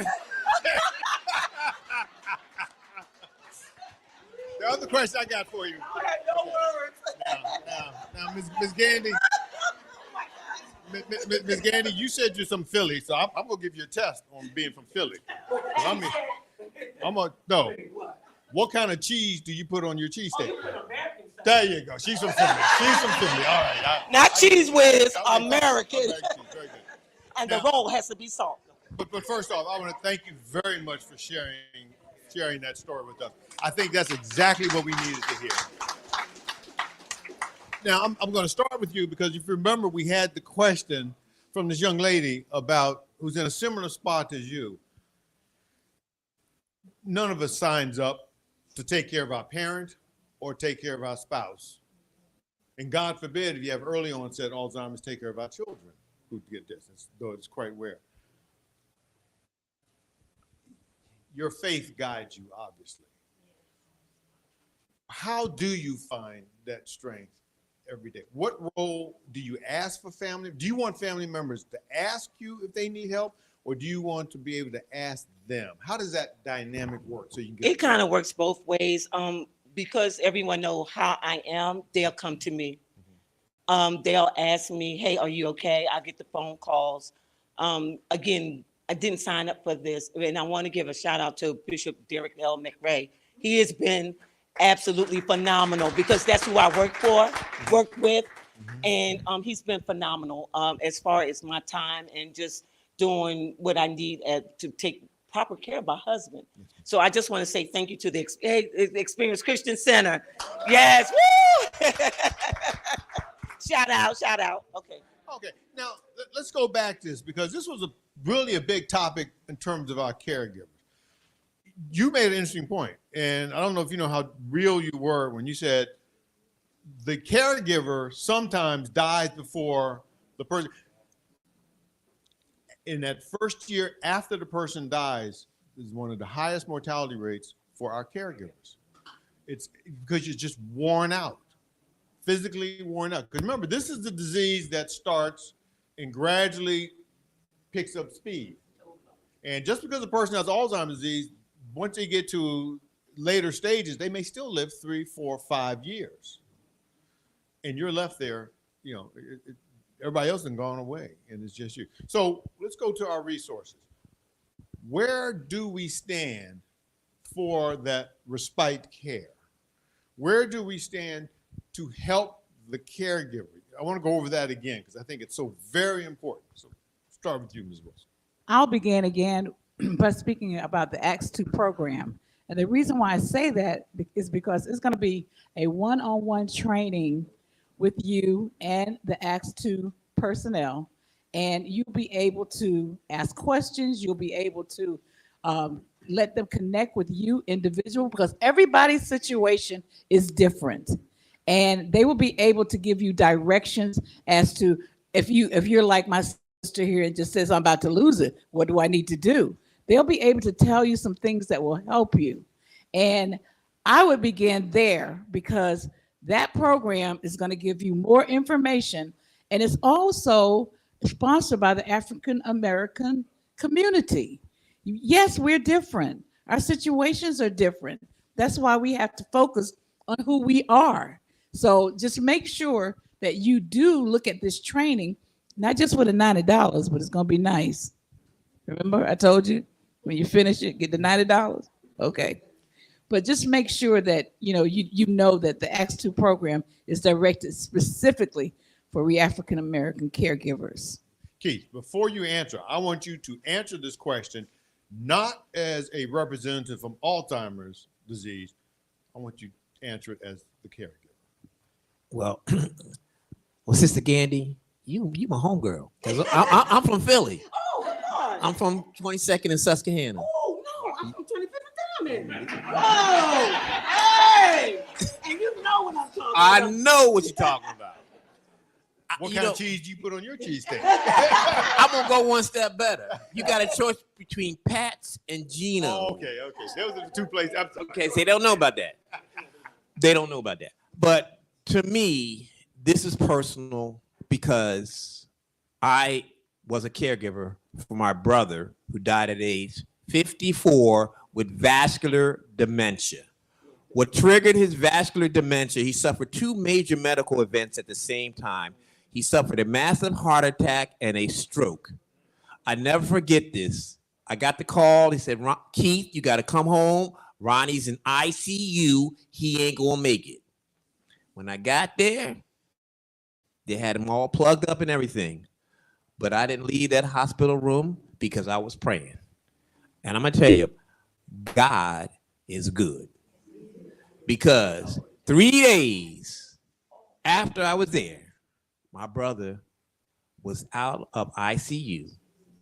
The attending ER physician came in and said, I didn't think he was going to make it. I said, sir, no disrespect, but you ain't God. And I said, now we talking, I need you to make the referrals because there are two diagnoses for the disease. Definitive and probable. Probable involves 3 doctors: the primary care physician, the neurologist, and a psychologist. The primary care physician is critical because he or she makes the referrals to the neurologist and to the psychologist. My brother's doctor, when I told him, I said, I need you to make them referrals, he looked at me like I had 2 sets of heads on my shoulder. I said, no, sir, I need you to make the referrals. He said, for what? His heart is severely damaged. He's paralyzed on his left side. So we're going to send him to a skilled rehab to rehabilitate him for his left side. I said, he has changed cognitively. I need the referrals. Going back and forth, it got heated. He finally gave in because I was not leaving until we got that. And I'm the youngest of 9. My older sister said to me, she says, go baby brother. I didn't know about that stuff. You know some stuff. I said, honey, this is all God. When he got the diagnosis, okay, you know, in families, I'm going to be honest with you, there be drama. They said, just leave him in the skilled nursing home. I said, no, that ain't happening. I'm bringing him home. And at the time, I did that, didn't even ask the wifey. Brought him home, and it was a little bit of change, but no challenge. But I brought him home. And once my other siblings started to come around, they became educated by the disease. But for me, it was a challenge to get that diagnosis. And I'm gonna tell you, at the time, as today, I'm very knowledgeable about the disease. But the best thing that I could do, because early on I was a horrible caregiver. You know why?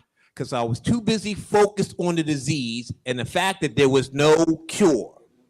Okay? So it was gloom and doom. And believe it or not, they read you. My brother was reading me. And I'm gonna tell you something. There was days my brother made me cry. There were days that he made me cuss. Okay? Because he was mean. But the moment that I pivoted to the fact that that was my brother and I'm gonna love him regardless of the disease, guess what happened? He changed and became more manageable because it didn't matter. My other siblings, they didn't understand the fact that we was hanging out in the 60s and 70s, talking about stuff back then and there. That made my brother feel relevant. You know, Sister Yandy, I'm gonna tell you something. Record him. I recorded my brother. We had interviews, and I would have him tell me, I said, tell me about that time when you and Craig got in trouble with mommy. And he would tell it, and boy, oh boy, he lit up like a Christmas tree because he felt relevant. But it's the love. Until they find a cure, love is the most powerful emotion. Love on him. Because I loved on my brother. And you know what? Because his heart was severely damaged, okay, and this is what happened. My brother, one of my older brothers, flew him back to New Jersey. he had a panic attack. That panic attack triggered his cardiac arrest. And that's the heart attack is what killed him. But my brother died with vascular dementia. Okay. And that's the key thing to understand that this is a journey that you will go on your own, but you got to seek out for resources. And thank God that my older siblings decided, you know what, let me help my baby brother out because he's doing stuff that we should be doing and taking care of my brother. But it's so important that you seek out help because it takes a village and we're better together. So that's the key thing. You ain't in this journey alone, you know? And I'm gonna give you my card. Do we have any questions from the floor, or do we have any questions that are online? Oh, I'm going to go here first, and then we'll come to you. Yes, ma'am. Please. Statement. Do I have to stand up? I am a caregiver. I've been a caregiver for 20 years. I love it. I have my own business since COVID came because people didn't want you running back and forth and, you know, being with different people. So I am available for help, not for pay. I'll help. I'm all over the place. I don't mind. I love it. I'm single, so I can do it. And I've taken care of 5 people at one time. I had to do the medications. I had to do the cooking, the activities, the ADLs, talk with the doctors and the nurses who came. Now I'm solo. I'm by myself. I don't have employees, but hopefully one day I will. And this is kind of like helping me to get centered on more the target that I want. It's called Co-ed Living, Caring, Offering Excellence and Details. And so I have a lady now. I have to go back to when I leave here. I've been with her for 3 years. I did her friend before that, and the friend of hers before that. They have gone, you know, died and gone on. So what helps me is to know that people are souls. You are soul. And so when I target that this person is a soul, then I can treat them with the utmost respect because they're a soul. They belong to God. Amen. Amen. Amen. Yes, ma'am. You had a question, please. You just want the microphone. I don't really have a question, but for this lady here, she was saying that she didn't have help. I'm also a caregiver for my brother, and I am just finding out about respite care. Just so you know, they do have a program here in Orlando, Vitas Healthcare. They provide respite care. They provide people to come in and help you. I am just getting with them myself. VITAS. It's right here in Orlando because I looked it up. They're from, and I live in Volusia County, and the people that come to give me services from Flagler County. So from Volusia and Flagler.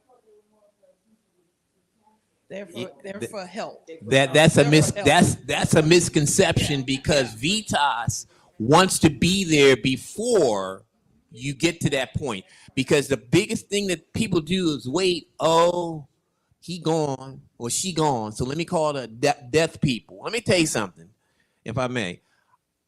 Hospice is one of the best services out there. How did I find out about it? It was through my dad, who was a caregiver for my mom.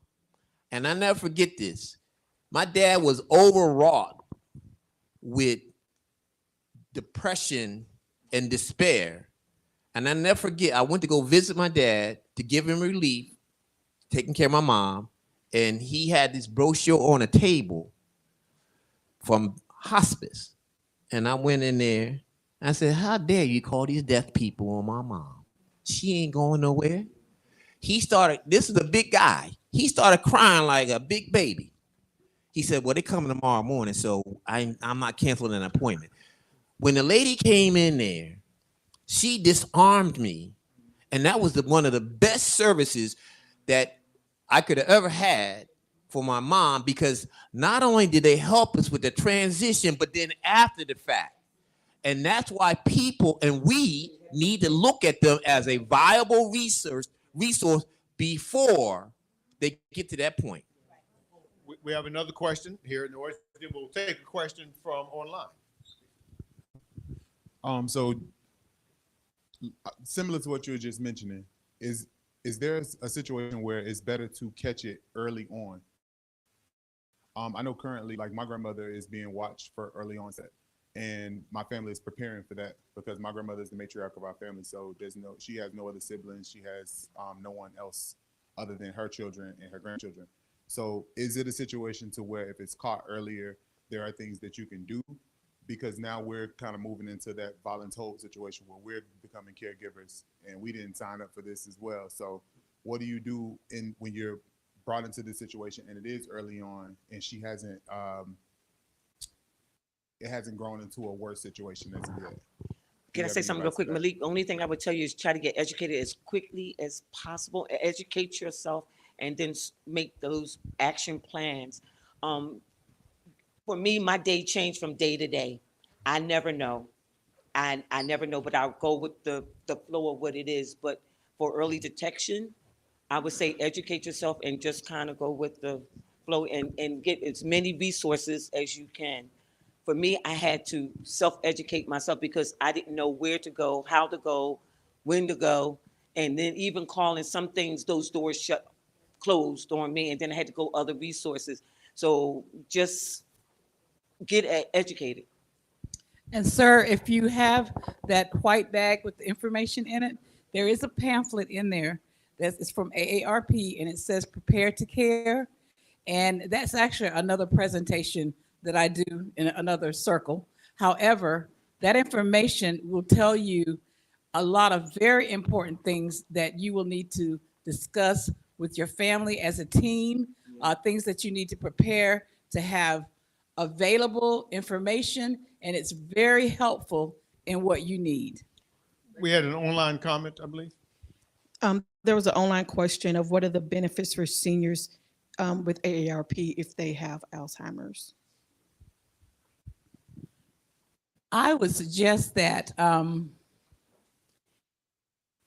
as a DCCI task force member, I would have information to share just as I've shared today as far as the resources.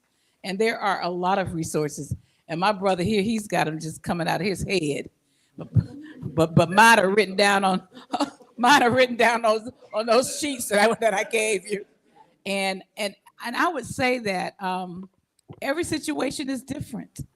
So if they want my phone number, they can have it and I can get them going.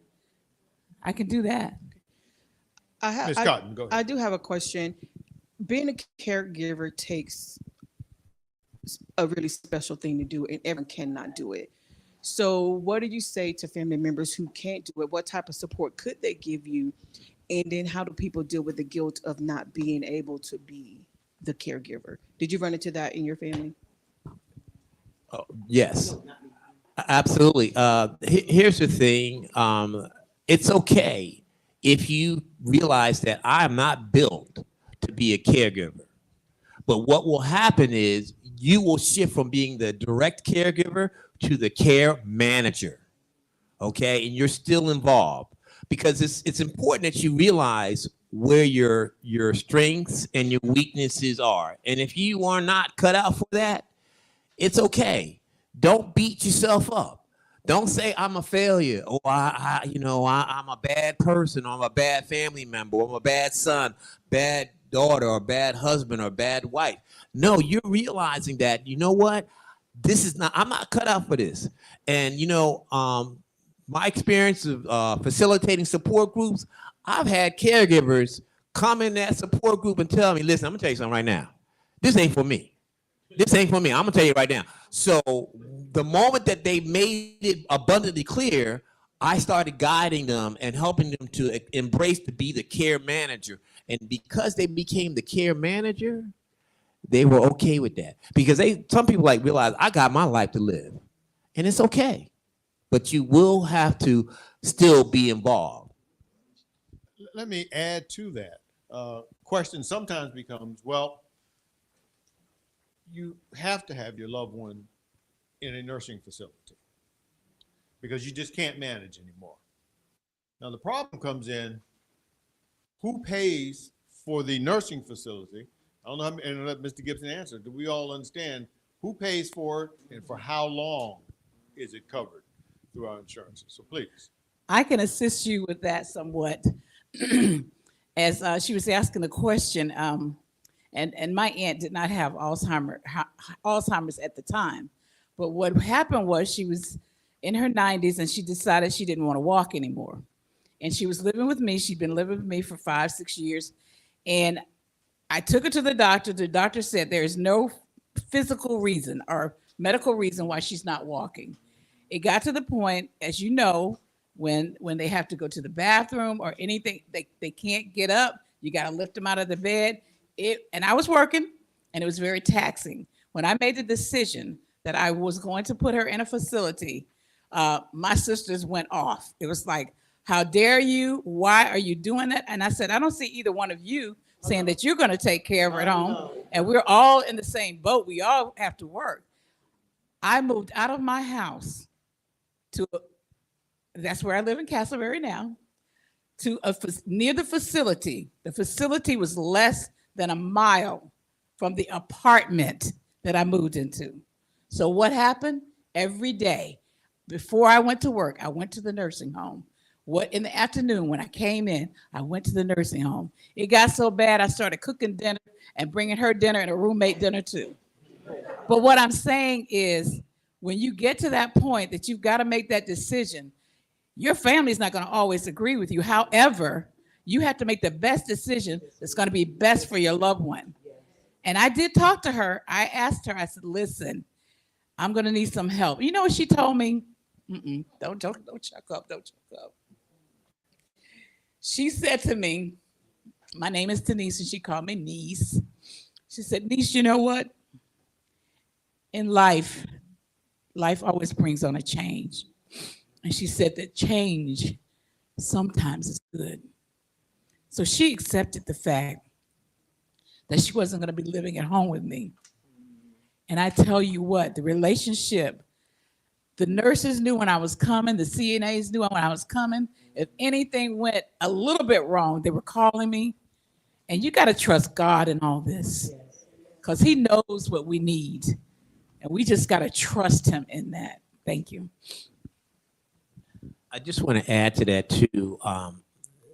There is, the long-term care industry has various phases to it. You have the assisted living industry and then the skilled nursing home.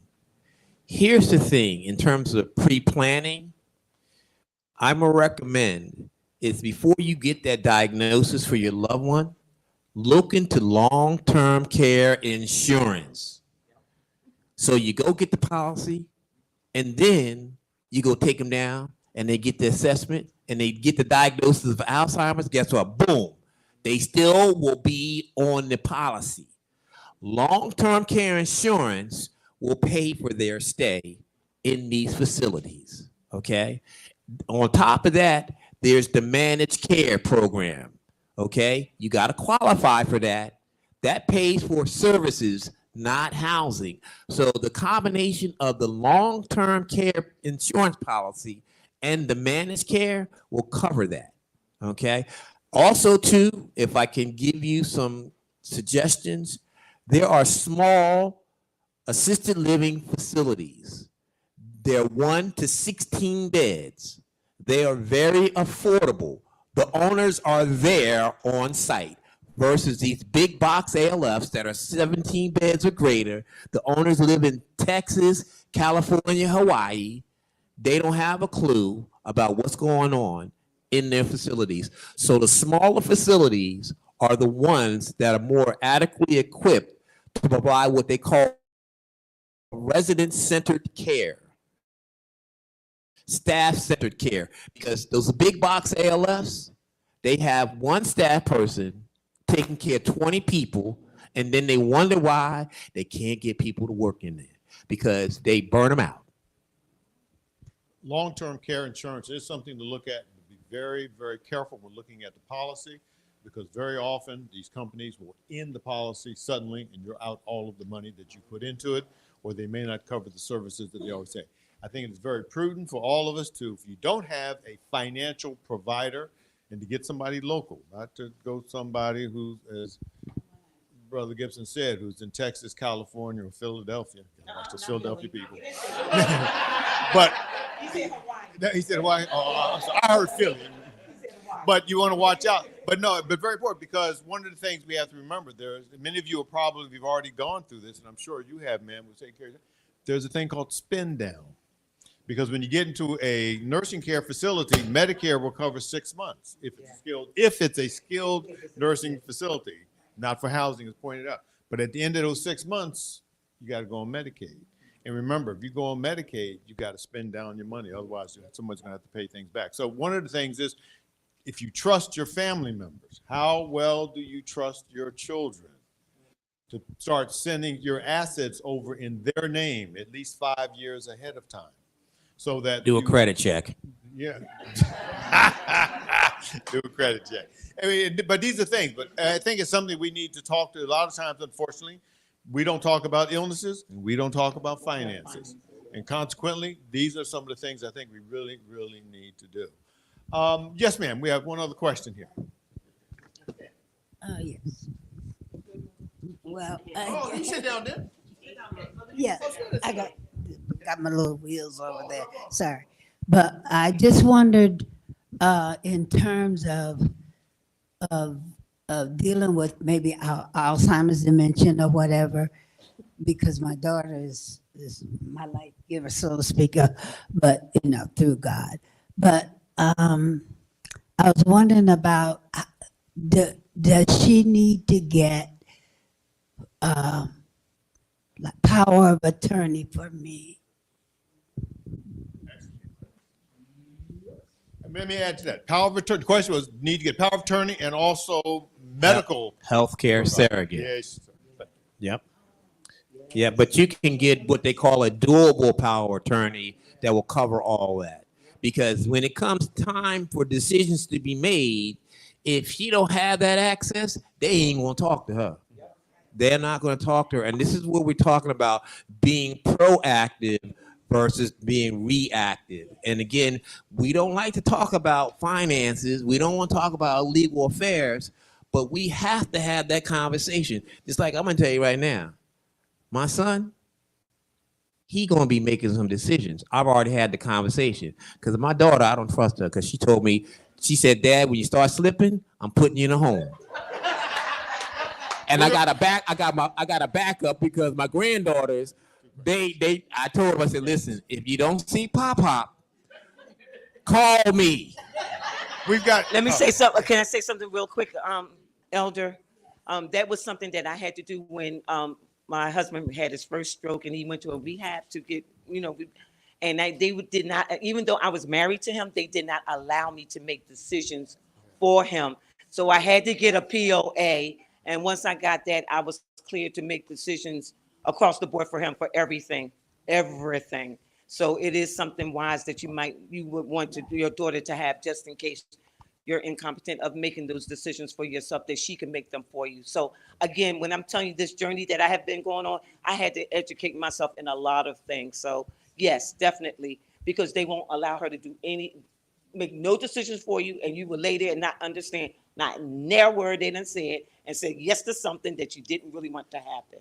I'm so pleased to see we have so many people having questions that they want to ask, but because of time, we're going to be limited. We got 2 more questions we're going to take. However, the panel will be around, so at the conclusion of this, let's continue the conversation. But let's do these 2 questions. Sir, you have. Oh, thank you. My question is, does an individual who is experiencing Alzheimer or dementia, do they ever recognize personally the condition they're in? That's a really good question. But for me, I think after the my husband, they told him, he said he had it, but I don't think he realized what he was saying, if it makes sense to you. And so I had to explain to him, this is what's going on with you, whether it was the memory loss or not recognizing recognizing, but at some point in time, for me personally, what I'm going through now, no, he doesn't know. I just want to add to that too. I want to just simply say it's a conspiracy theory. They don't want you to know because they don't want to lose their independence. So they're going to mask it, okay? And they're going to tell you stuff like, ain't nothing wrong with me. I'm grown. So that's natural because they want to try to remain as independent as possible. But that's why it's so important that even if you suspect something, we're going to have a conversation together so that they don't feel as though that they're going to lose something or you're going to take something from them, because you got to let them know that we are on this journey together. And the moment you let them know that, then they're going to feel comfortable. Say, well, you know, I've been having some challenges here. And that's say it's okay, because guess what? We walking hand in hand together. And because, and most importantly, because I love you. You got to tell them that. We have one more question here. And again, I want to remind everyone at the conclusion, the panel members are going to be around. So please. And also next week, there's part 2 of this conversation. So if you really have some other questions, think about it. You want to be back for next week. Yes, ma'am. I just wanted to add to Mother. She talked about the power of attorney. Vitas and Hospice of the Comforter, they have what you call a 5 wishes, and you can fill it in, write it out, and I think you have to get it notarized. I'm not sure, but that stands just like a power of attorney. Thank you very much. I want a 1 minute. One minute. 1 minute. I want 1 minute from each of you that we should, the take home point that we should have.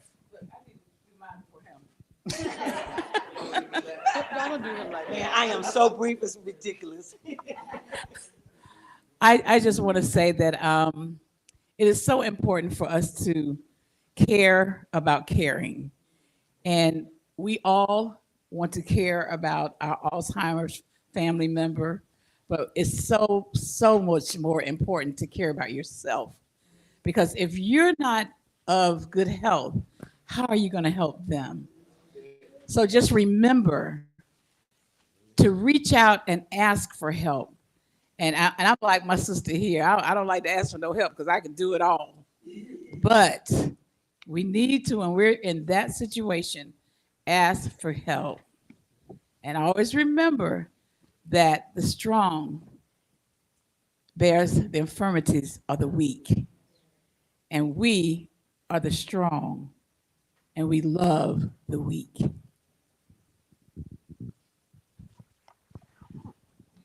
A takeaway, I would say, is so many. Just be that support person, loving, caring, kind, and also just educate yourself as well on this, and trust God through it all. Just trust Him. Mr. Gibson. I'm just going to be very short. Less than that. It just very simply, it takes a village, and we are better together. So please just embrace that and know that we are here for you. You don't have to go over this journey by yourself. I have one take home point too. I just want you to know Sunday on Sunday means a whole different thing to me now than it did.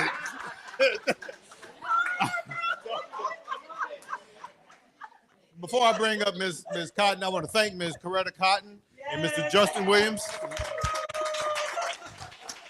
Mr. Justin Williams from Heal Collaborative, and of course also the Experience Christian Center for putting on a wonderful, wonderful program. Let me turn things back over to Ms. Cotton to wrap things up. Thank you, ma'am. Please humor me and let me ask, I have to make this a little personal.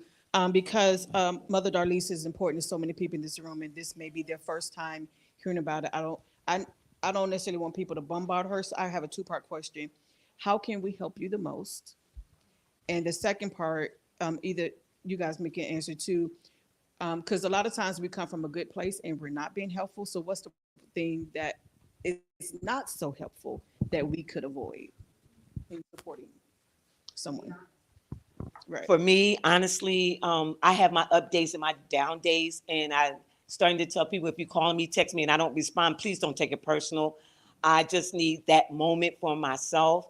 If I'm there with Terry and I don't want you to sit there with me because I'll start to cry, you'll cry, and then I'll go into another mode, and I don't want that. For me, I am always a giver, so if you're hugging me, loving me, text me every now and then, I love that. That works for me. Again, don't take it personal if I don't respond, because a lot of people want to know because you love me and you care about me and you want to know his condition. And some things I just say, today is better than yesterday. But just hug me, love me, and if I cry, trust me, it's tears of joy because God granted him to be here another day and for me to be stronger as well. I know y'all fuss at me all the time. Take a break, take a break. That membership service team, they'll grab me by my hand and out we go. So again, just love on me and just, and I promise you at the time that I really need y'all to be standing by my side, I know y'all be there because all of you are a phone call away. Thank you. I think Sister Gandy summed it up perfectly. Just to be there. Okay, a lot of times we have good intentions. Some things are best not said. What do you need? To me, just be there in that space. By your presence being there, that's more than enough. That speaks more than words.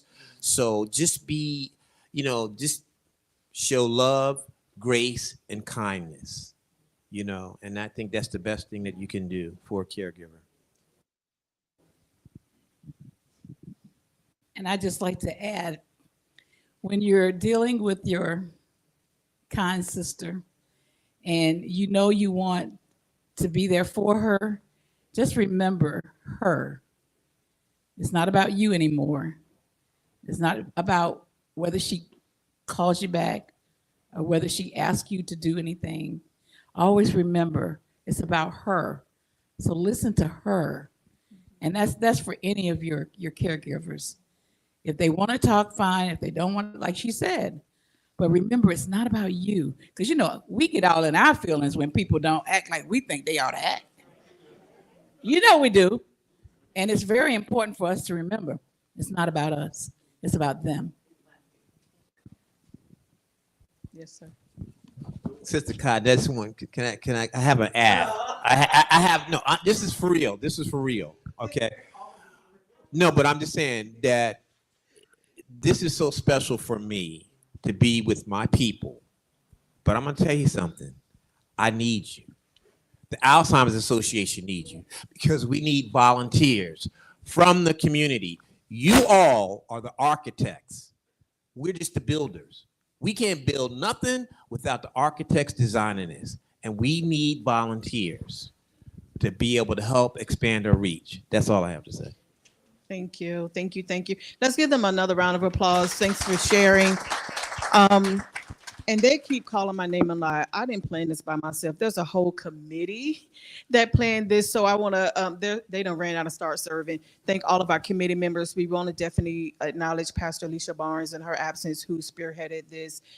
So on behalf of Bishop Derek McCrae and the entire Experience family, as well as Reverend Julius Miles and Pine Hills Community Church, thank you all for being here. Thank you all who joined us online. Please know there's part 2 next week. Please come and bring somebody else. Before you leave, there's a survey, a blue survey in your folder. Please fill that out. We need that information. And when you hand that survey in, we're going to give you a wonderful lunch to take with you. Next week, we'll be discussing clinical trials and the importance. Hey, y'all not going to talk while I'm talking. Y'all doing that, adults? Ooh. Oh. Okay, Ozzy, sorry. They just went in a whole conversation. Y'all got excited about the blue them lunches, huh? But please fill out the blue surveys. And when you hand that to one of our volunteers, they will hand you a lunch. Next week, we'll be discussing clinical trials and why it's so important for people in our community to participate in them. Please don't miss next week. If you come next week and you were here today, you will get a gift card. If you're watching online, you weren't able to make it today, still come next week. We want to make sure that we get this information out. You can also go back on the Experience Christian Center's page and share it on your page later if you haven't had an opportunity to share it. Justin, did I miss anything? Let me just say, Dr. Tuskin is amazing. Thank you, sir, for guiding us through today. Thank you, thank you, thank you. I told him I just want to sit back and learn, and I wish I could have it at every event I do. Thank you so much. Thank you again, Justin and Hill Collaborative, for the very important work that you do in our community and allowing us to all come in partnership with you. Did I miss any announcements? All right, we're going to say a quick prayer. Father, we thank you for this day. We thank you for what we've learned. We lift up our caregivers. We lift up our family members and our loved ones who are dealing with this disease. Help us to have a better understanding. Thank you for our partners, God, to move forward with the knowledge that we have and to educate someone else and teach us how to love through this disease. Father, honor, praise, and glory in Jesus' name. Amen. Thank you.